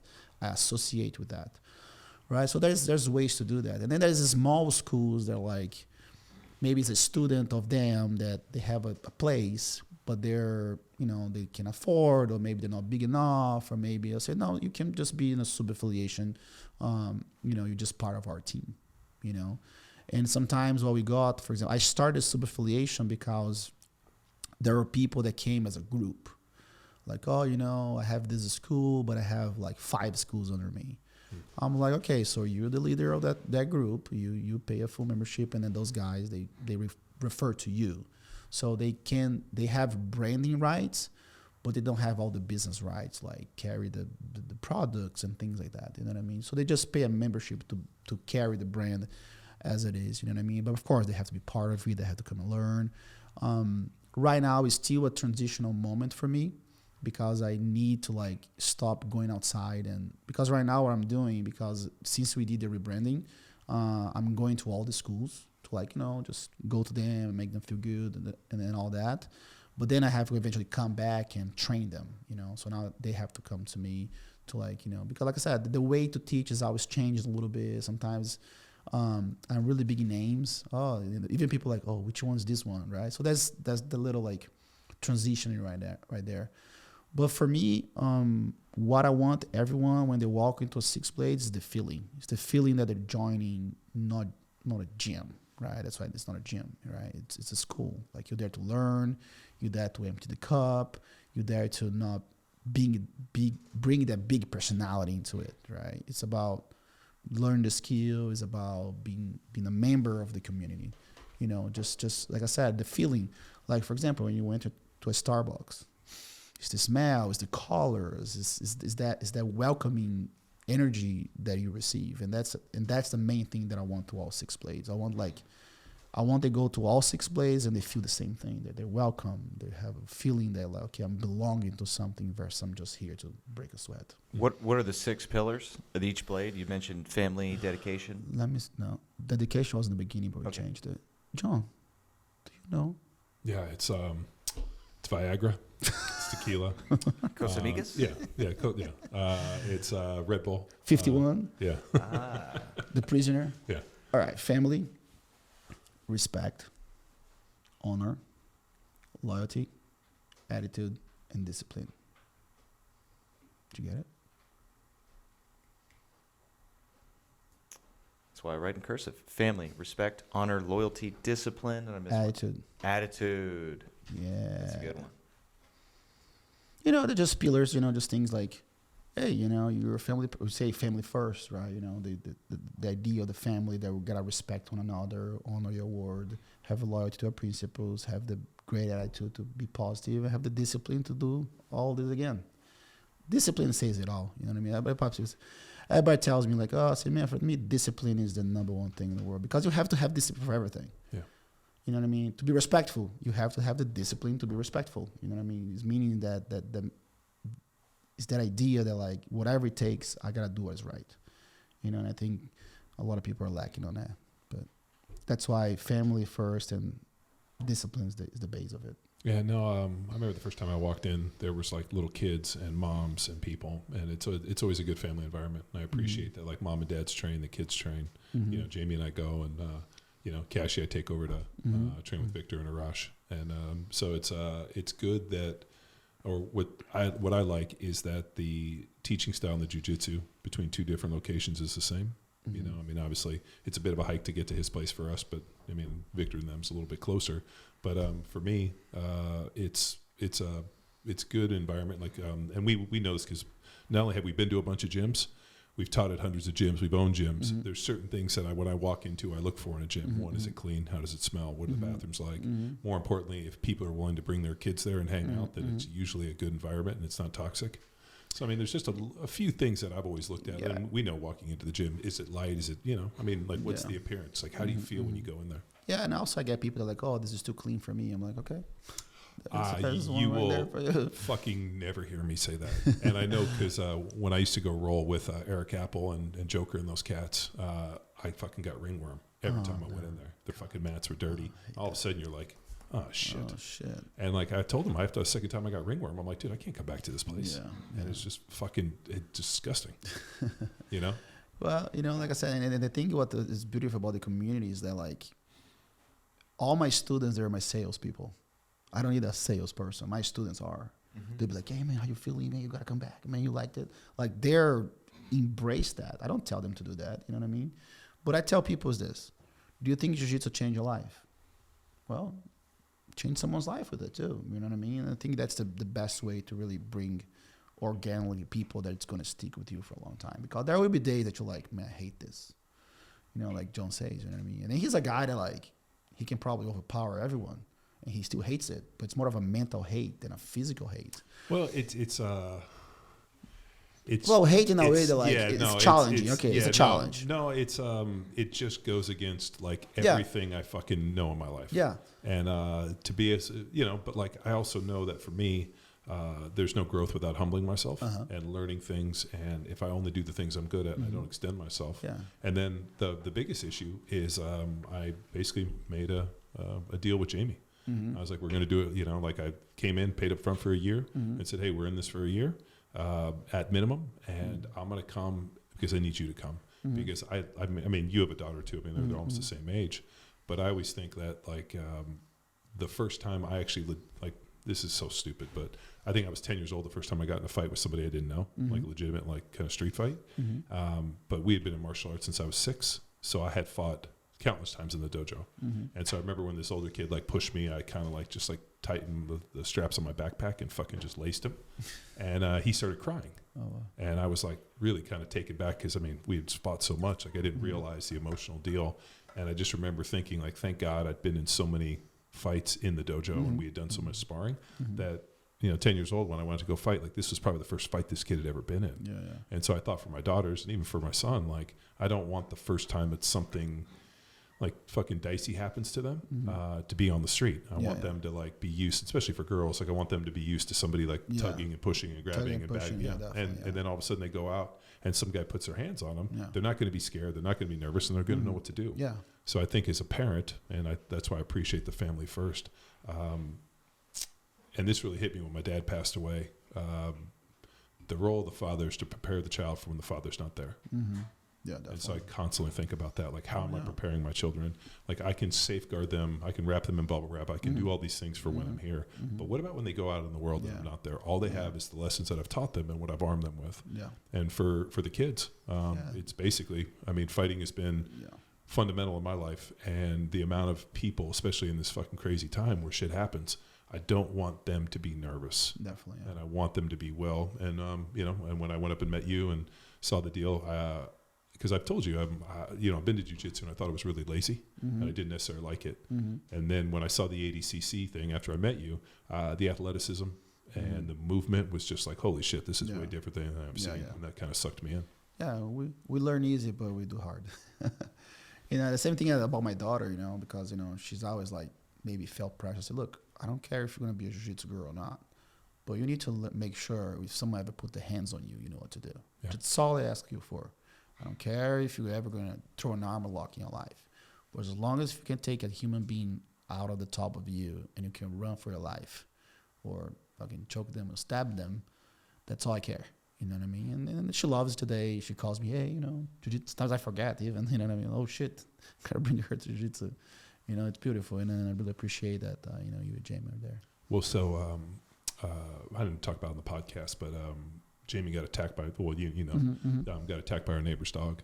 And a big dog, I mean, she, you know, dog outweighed her by 40 pounds. And when the dog knocked her down, and I fucking hugged Alex for this. I'm like, you probably saved that girl's life. Because what did she do? That week we had worked on Spider Guard. Yeah. So she was on her back. She kept her chin down and put her legs up. And she like literally was kicking and fighting that dog. Yeah. And basically fought for her life. Yeah. That dog would have fucking That was the first fight we were talking about. Yeah. And that was a dog. And, you know, she's got the scars for it, but she saved her life. Yeah. And I remember when you guys reached out, when I saw Alex, I was like, man, you probably saved that little girl's life. Because if she hadn't have done this, she wouldn't have known what to do. Yeah, definitely. And even when I went to go, you know, pick her up out of that deal, when we were in the car, she's like, Dad, I did jiu-jitsu on the dog. I mean, crazy. I mean, fuck, I was like tears in my eyes. Like, thank God we went up there and met these guys. Yeah. Because she wouldn't have survived that. Yeah, it's a scary deal, man. Yeah. And I'm just glad that they're armed with it, but it's so good for the kids. Oh, yeah. You know, it's fun. Keshi has such a blast. I like like the smile on his face. Yeah, they all become friends, you know. They grapple. They're like little monkeys and animals just grapple each other. That's what nature is about, you know. Every single animal fucking like hassle each other. But and then we humans are like, oh, don't touch me. But your coaches are so good. Alex and Philippe are so good, and Arash and Victor. Like Arash is such a good coach. Yeah. He's so good with these kids. Like how he messes with them and plays with them. They and then at the end they all come over and hug him. It's crazy. They're all like 6 foot too much and 200 and too many kilos. Yeah. You know And they're what I all mean? big dudes, and the kids go over there, and it's hilarious that like Kashi was doing judo throws on Arash, and Arash of course jumps and makes him, and Kashi thought he slammed him. Yeah. It's pretty. It's it's good as a father to see other people treat your kids like they're their kids. Yeah. That's what it is, you know. It's bringing the family, and also we say that like if you have one kid, you have 3 students, because the parents are sometimes students too, you know. And one thing that I always tell about like kids, you know what I mean, like it's control the parenthood expectations of themselves, you know what I mean. Like some dads just they're too much, you know. You have to always like, hey, he's here to have fun. Yeah. Let him deal with his own demons, you know what I mean. Don't be a dad right now. Let him be himself. You know, but the journey is beautiful. It's just the first year, and I can't wait until 10 years from now when those little kids, when Jamie is like a grown woman, my daughter is a grown woman, and I can see the way they walk on earth, knowing they have a little, you know, ski on their pocket.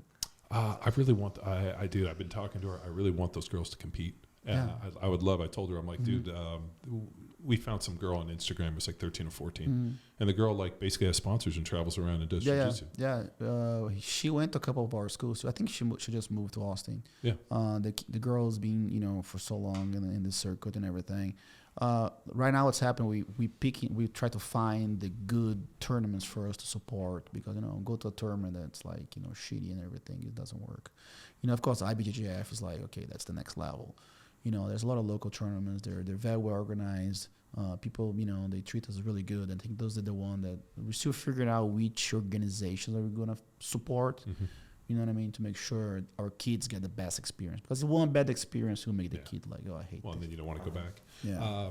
So is IBJJF the pinnacle of the deal? Yeah, they're their first one. They started in Brazil. The whole federation was in a room. I remember like the weigh-ins, like the lines are huge.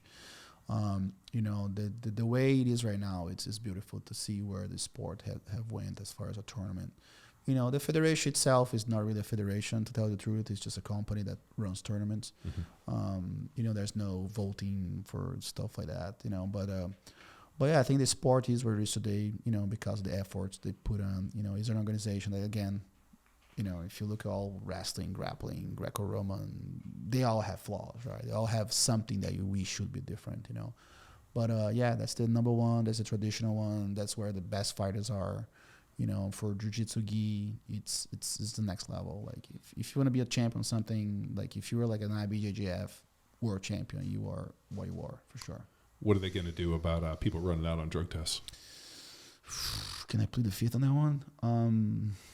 I'm still about to ask them that, because it has to have repercussion for sure.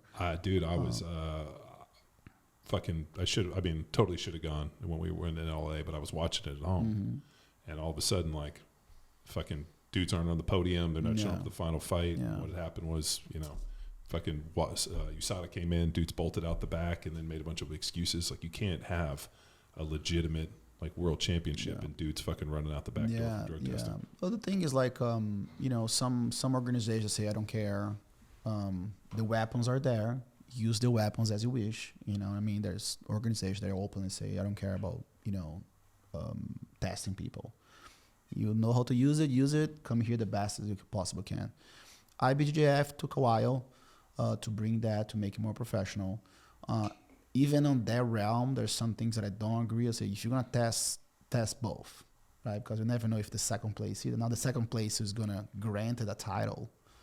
And like, don't grant the title for the loser. You know what I mean? Like, there's no champion. Oh, but you got to have a champion. Now you have 2 podiums with no people and there's no champions, right? Yeah. How ironic that is. So, like I said, it's at least start a trend.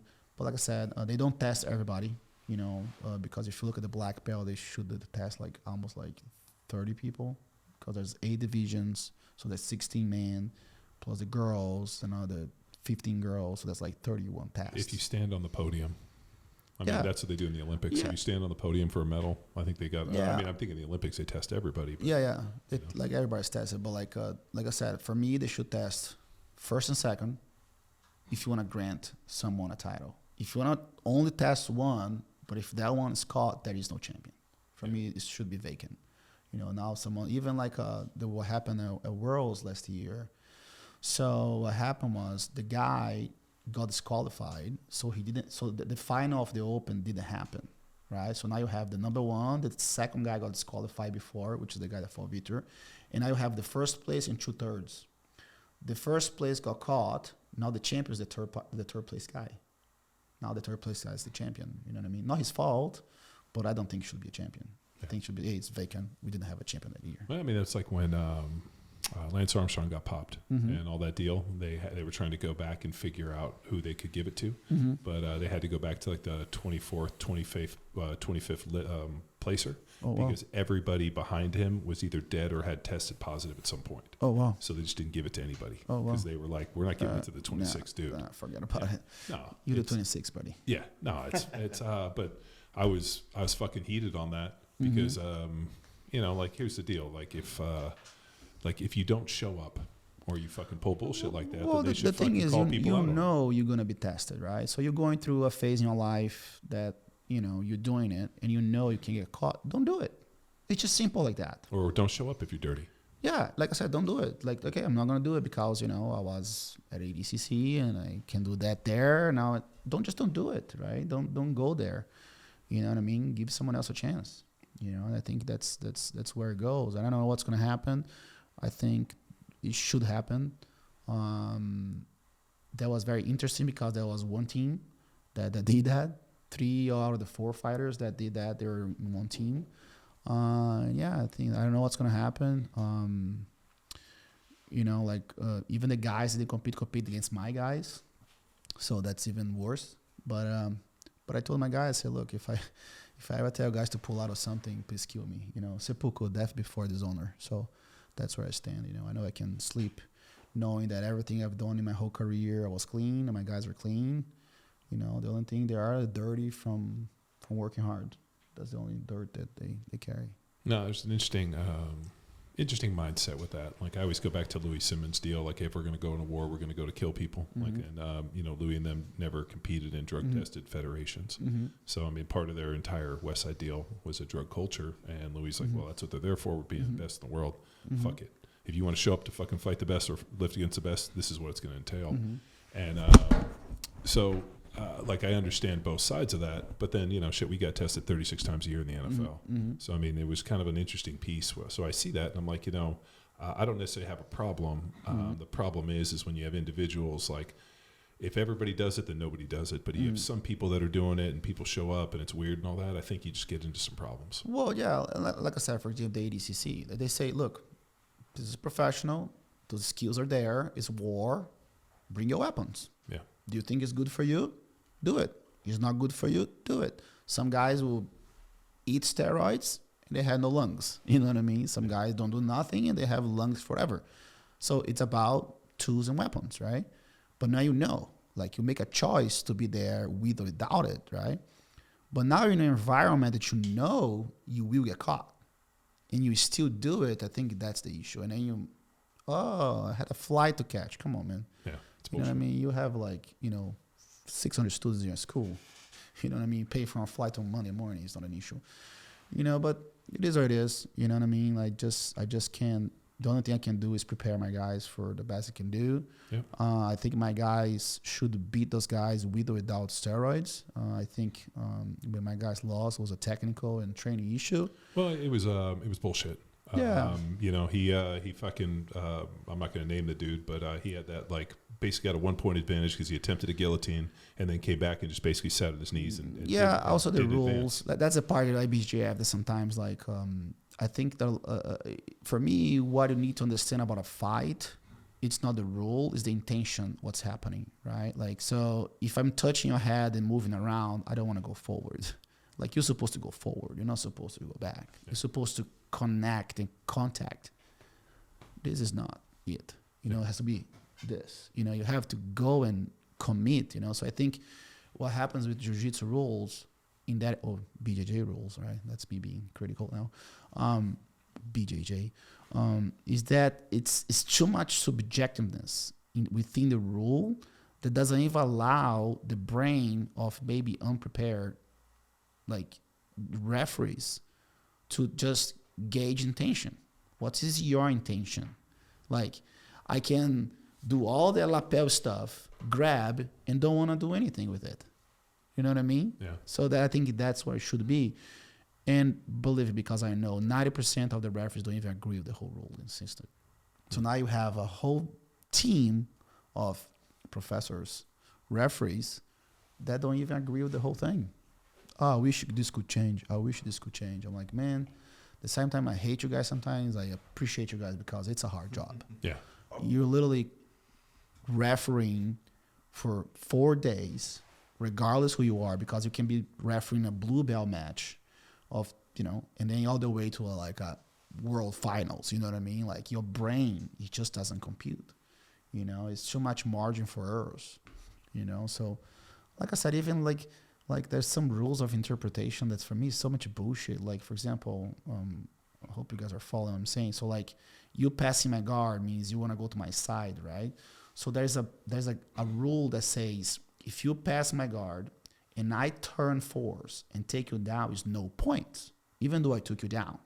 So see the interpretation. First, I have to analyze if I initiated the turn or you made me turn. Which for me, it makes no difference because it's still counterattack, right? But for me, what's real is I grabbed your leg and I took you down, right? So now, on the third day of all that 12-hour days where I probably didn't sleep well, I'm carrying meds, I'm doing all this bullshit, I'm so emotionally fucking drained. Now I have to analyze if I turn on force, if I wanted to do it, or if you forced me to do it. But it's just St. Thomas. I'm seeing you're in the bottom, you're in the top, now in the bottom. It should be score a point. So even a little basic thing like that, has to have interpretation, in the same thing. So is that why not simplify the rules? Why not simplify the rules? It sounds complicated. Well, yeah, because like I said, it's too much gap for interpretation. I have to interpretate what your intention was to maybe then make a decision if this was point or not, right? But it's not even intention, it's what really happened, right? So I prefer to understand intention. I don't give a fuck.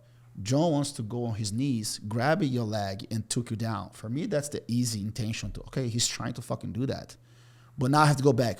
Well, but did he turn on his knee before, or he was forced to turn on his knees? You know what I mean? Mm-hmm. It's too much. I say, okay, this is happening. Fuck, this guy's going to be down. And it's one-on-one. This is just one person versus a community, like a team where NBA, football, you have other people watching, you can talk about it.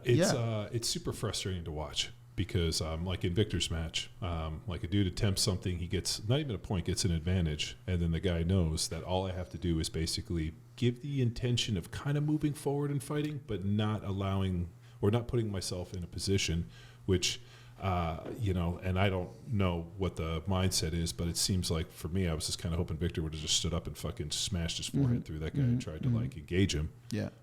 So I don't know if like in terms of the coaching deal, I was like, well, shit, if that guy's not doing that, like you got to push the fucking envelope, don't you? Yeah. Well, exactly, but there's nothing in the rule that can say that. It's still up to interpretation. Yeah, it seems crazy to me. You know what I mean? Like, I rather, for example, ADC, they're very radical. Like, if you step back 3 times, I'd be like, hey, Luch. Yeah. If you're not, like, touching and moving forward, they will give you punishment. Well, wasn't ADCC designed for, like, different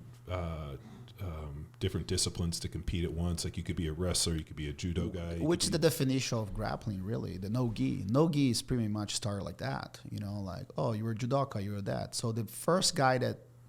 So back in the day in Brazil, you know, just do a little historical thing, there was no such thing as a grappling challenges. If you think, for example, let's talk about New Wave, right? Or 10 Planet. Like, there are no gi, right? And I'm Jiu-Jitsu with the gi. Because when you go to Jiu-Jitsu, there's no such thing as a no gi, right? Oh, do you think 10 Planet is better than Jiu-Jitsu? Let's fight. That'll be an actual fight, fist fight. So I'll prove the efficiency of my style within a brawl, right? So then, of course, people are doing that on the streets. They're doing that in clubs. You know, people are getting hurt. People are being murdered. So anyway, and then they start an idea to bring, well, why don't you just grab those people that think they just grapple and try to find a unified rule?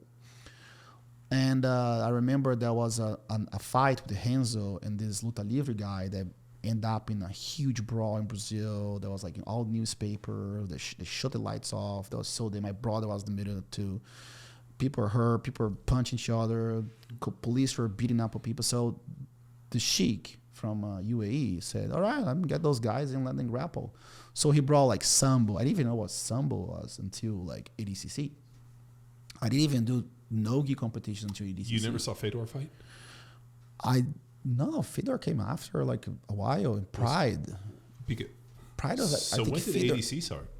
1999 was the first one. Oh shit! Okay. Yeah, so I didn't know what Sambo was. I knew like wrestling because of America and all that, but like wasn't like, oh, there's all this thing. So, so the sheik invited just a bunch of people from different countries. They had like judokas, they have real judokas. I was almost like the beginning of MMA, where like the guy even fought with a glove. You know what I mean? It was very like judo only. Wrestling only. So he had to find a rule that kind of gave a playing field for everybody. You know, like for example, you can't pull guard after 5 minutes. So now you give a wrestler a benefit, right? First 5 minutes, you can do what the fuck you want without repercussions. So that means like if a wrestler take me down, I still can do something with them without repercussions, right? So it's a good rule. I think is a very good rule. Everything it's allowed. Like you can slam. You can only slam with locked submission. You can't just like close the guard and slam. Like if you have an arm bar on me, I can slam you. But if like I cannot just pick you up and slam you. So it creates a good playing field. I like the way the rule is. That's where everything kind of started in a way. The culture of like, oh, you're a no-gi guy? Okay, let's grapple. But let's find a playing field. Now there's like so many different things. There's no time limit. There's time limit. Didn't your brother show up to ADCC and wore his gi? Yeah, that was one. He did the final in 1999, and he's like, I'm just going to wear my gi. Because he thought, actually, which is cool, because you cannot grab anything. So my brother had a gi, but the guy could not grab the gi. They could push him, but he couldn't really use the gi against him. So his idea was like, well, if the guy's going to get wet, I can dry him out. So his idea was to create friction to keep the guy close to him. He was the only guy that ever done that. That's pretty special. Yeah. No, the friction from the gi is really interesting. Mm-hmm. Like especially like on the back, like a like a back take, like in that position. Because in no gi, when I took that guy's back, he was able to spin on me around in the gi with the friction stuff. Well, yeah, there's pros and cons. Also, the arm can go easier around the neck if you think that way. With the gi, you have the collar. So there's a lot of different things. So yeah, that's what the DCC really brought to the game, and now it's huge. You know what I mean? And I'm really Do you think that the explosion of the UFC and the fact that, the original UFC I saw, Horace Gracie comes out in a gi, and guys were all like, dude came out in wrestling shoes. So, it was pretty much like run what you brung. Where now at the UFC, everybody's, no shoes, no shirts. People. Like I said, they're finding a rule that will fit everyone. You know what I mean? And like I said, I don't think it's not about the style anymore. It's about the athlete, what that athlete can give it to it. You know what I mean? And right now we kind of like see a little bit of the Russians coming in because they're very true to their beliefs. Into like, I'm just going to be a grappling maniac, and they just walk forward. They're able to impose their will for 15 minutes, and they know decent ground. And I think for me, a good boxer that can do a little bit of jiu-jitsu, but it's an amazing wrestler, for me is the best. That's why I see like Khabib's, for example. You know what I mean? And that's sometimes the way BJJ, and I'm going to say that again, it is today, because it's a bunch of guard pullers, it's a bunch of bearing bowlers. But now if you transfer that to mixed martial arts, you need to have that, the physical IQ. Just put there, like, my body is used to grapple you for 15 minutes, like I want to murder you. You know what I mean? I think that's when we're talking about the intention. Like when you watch a grappling match and people that really want to murder each other, it comes to that point. Because then also it's fair, because now if the guy tries to pass Vitor's guard, he's also giving Vitor a chance to fight. But if, you know what I mean, if it's an MMA, it's not going to work. You need to be on the top of the guy. You need to grind it. You need to and you look at Khabib. He does the same thing for 5 minutes. It's unbelievable. Yeah. Because his body is conditioned for that. Because that's how he grapples. Because that's how he thinks about fighting. That's how he thinks about grappling. Now you go into a grappling mentality where I grab your hand and I pull guard and I get all this. And I'm not really taking you down and being like a little more proud about it. That's why you see a lot of like original jiu-jitsu guys not really taking out, because how they want to do now, they want to learn how to strike. But how are you going to put someone down with your strike if you're not doing the element of wrestling? You know what I mean? So I think that's where a lot of like Brazilian jiu-jitsu fighters are really missing. Like, the last thing you want to do is pull guard in an MMA fight. Fucking knock the fuck out. Well, yeah, like there's people that do it, but you can do it as like, okay, I'm there and I pull and go for something and I stand up. But you still have to have the skill to like, okay, I'm going to put my face on your face and grab your body and grab your leg and I put you down. I can do this for 25 minutes nonstop. Did you ever fight MMA? I fought twice. And that's why I know, because I literally neglect a lot of the wrestling, a lot of the jiu-jitsu part, because I thought that I needed to learn how to strike a lot. So I'm a grappler that striked. Now what happened was, when I did grappling my fight, I got tired. You know what I mean? Even though I was very welcome. Well, there's a couple things that happened with my camp. I got sick and a lot of stuff that happened, but I don't have to bring that up now. But I should be a Graptosaurus in that fight. You know what I mean? I should be able to grab all those Japanese dudes for 15 minutes and nonstop and put the pressure. You know what I mean? I felt that I had no pressure as a grappler. My strike was okay, not get knocked out, but I don't think my strike was, a black belt strike that I could, and I can rely on it. Because in the end, man, if you close your fucking hands and just walk in front of someone, throw 1 and 2, you're right there. Yeah. Of course, there's the lottery to be caught. Well, it was like, that's what Sean Strickland did. Yeah. And the Brazilian kickboxer Pena? Pena. The guy that just fought, where he fucking murdered Strickland. Same guy that just beat, a couple UFCs ago, the Brazilian kickboxer. I know who you're talking about. Who beat Israel? Yeah, I know who you're talking about. But I don't remember the guy's name. Look at Khabib, right? He has a very fundamental striking. He knows how to throw 1, 2. But look at him. Like, he's literally smothers people. Yeah. Like, he walks forward with no fear. He's moving. He's throwing shit. Not the most technical. But you cannot stop him from smother you. But he can do that for 15 fucking minutes. Yeah. And you can't take him down. Yeah. His fucking... it's unreal. Yeah. You know what I mean? And then when I went to Japan, now I'm like, oh, shit, I got to learn how to strike. And I don't know how to do that. But how am I going to train to fight? I should be actually a striking student and going through the process of learning to then, okay, now I can do that. So that was my, I think was my training mistake. I still got to win 2 knockouts. More of like a, a brawl out than a knockout. Wasn't clean at all. That was a cool little right hook. The guy knocked it some down, but yeah, and I think that's the difference. Like I said, the jiu-jitsu guys are become kind of weak on their ability to be violent, like grappling, like relentless in the pursuit of that aggressive hugginess. And I was like, oh, I want, but I don't want. I go, but I don't go. Is that why the wrestlers are doing so well in yeah, the UFC? that's exactly why. Because fucking they're grind. true. They're true to their root. You know what I mean? Like, I know I need to strike, but if I just walk forward to you and I can fucking put your head in that cage, you're not gonna hit me. Yeah. And they can do that physically, aggressively for 15 minutes. You know what I mean? Like, look at Khabib. He just literally just goes like this and he walks towards you. And he throws 1-2, and boom. It doesn't see him like lose. No, he doesn't do that. He just walks straight into it. And that's, I don't know how well Khabib retired.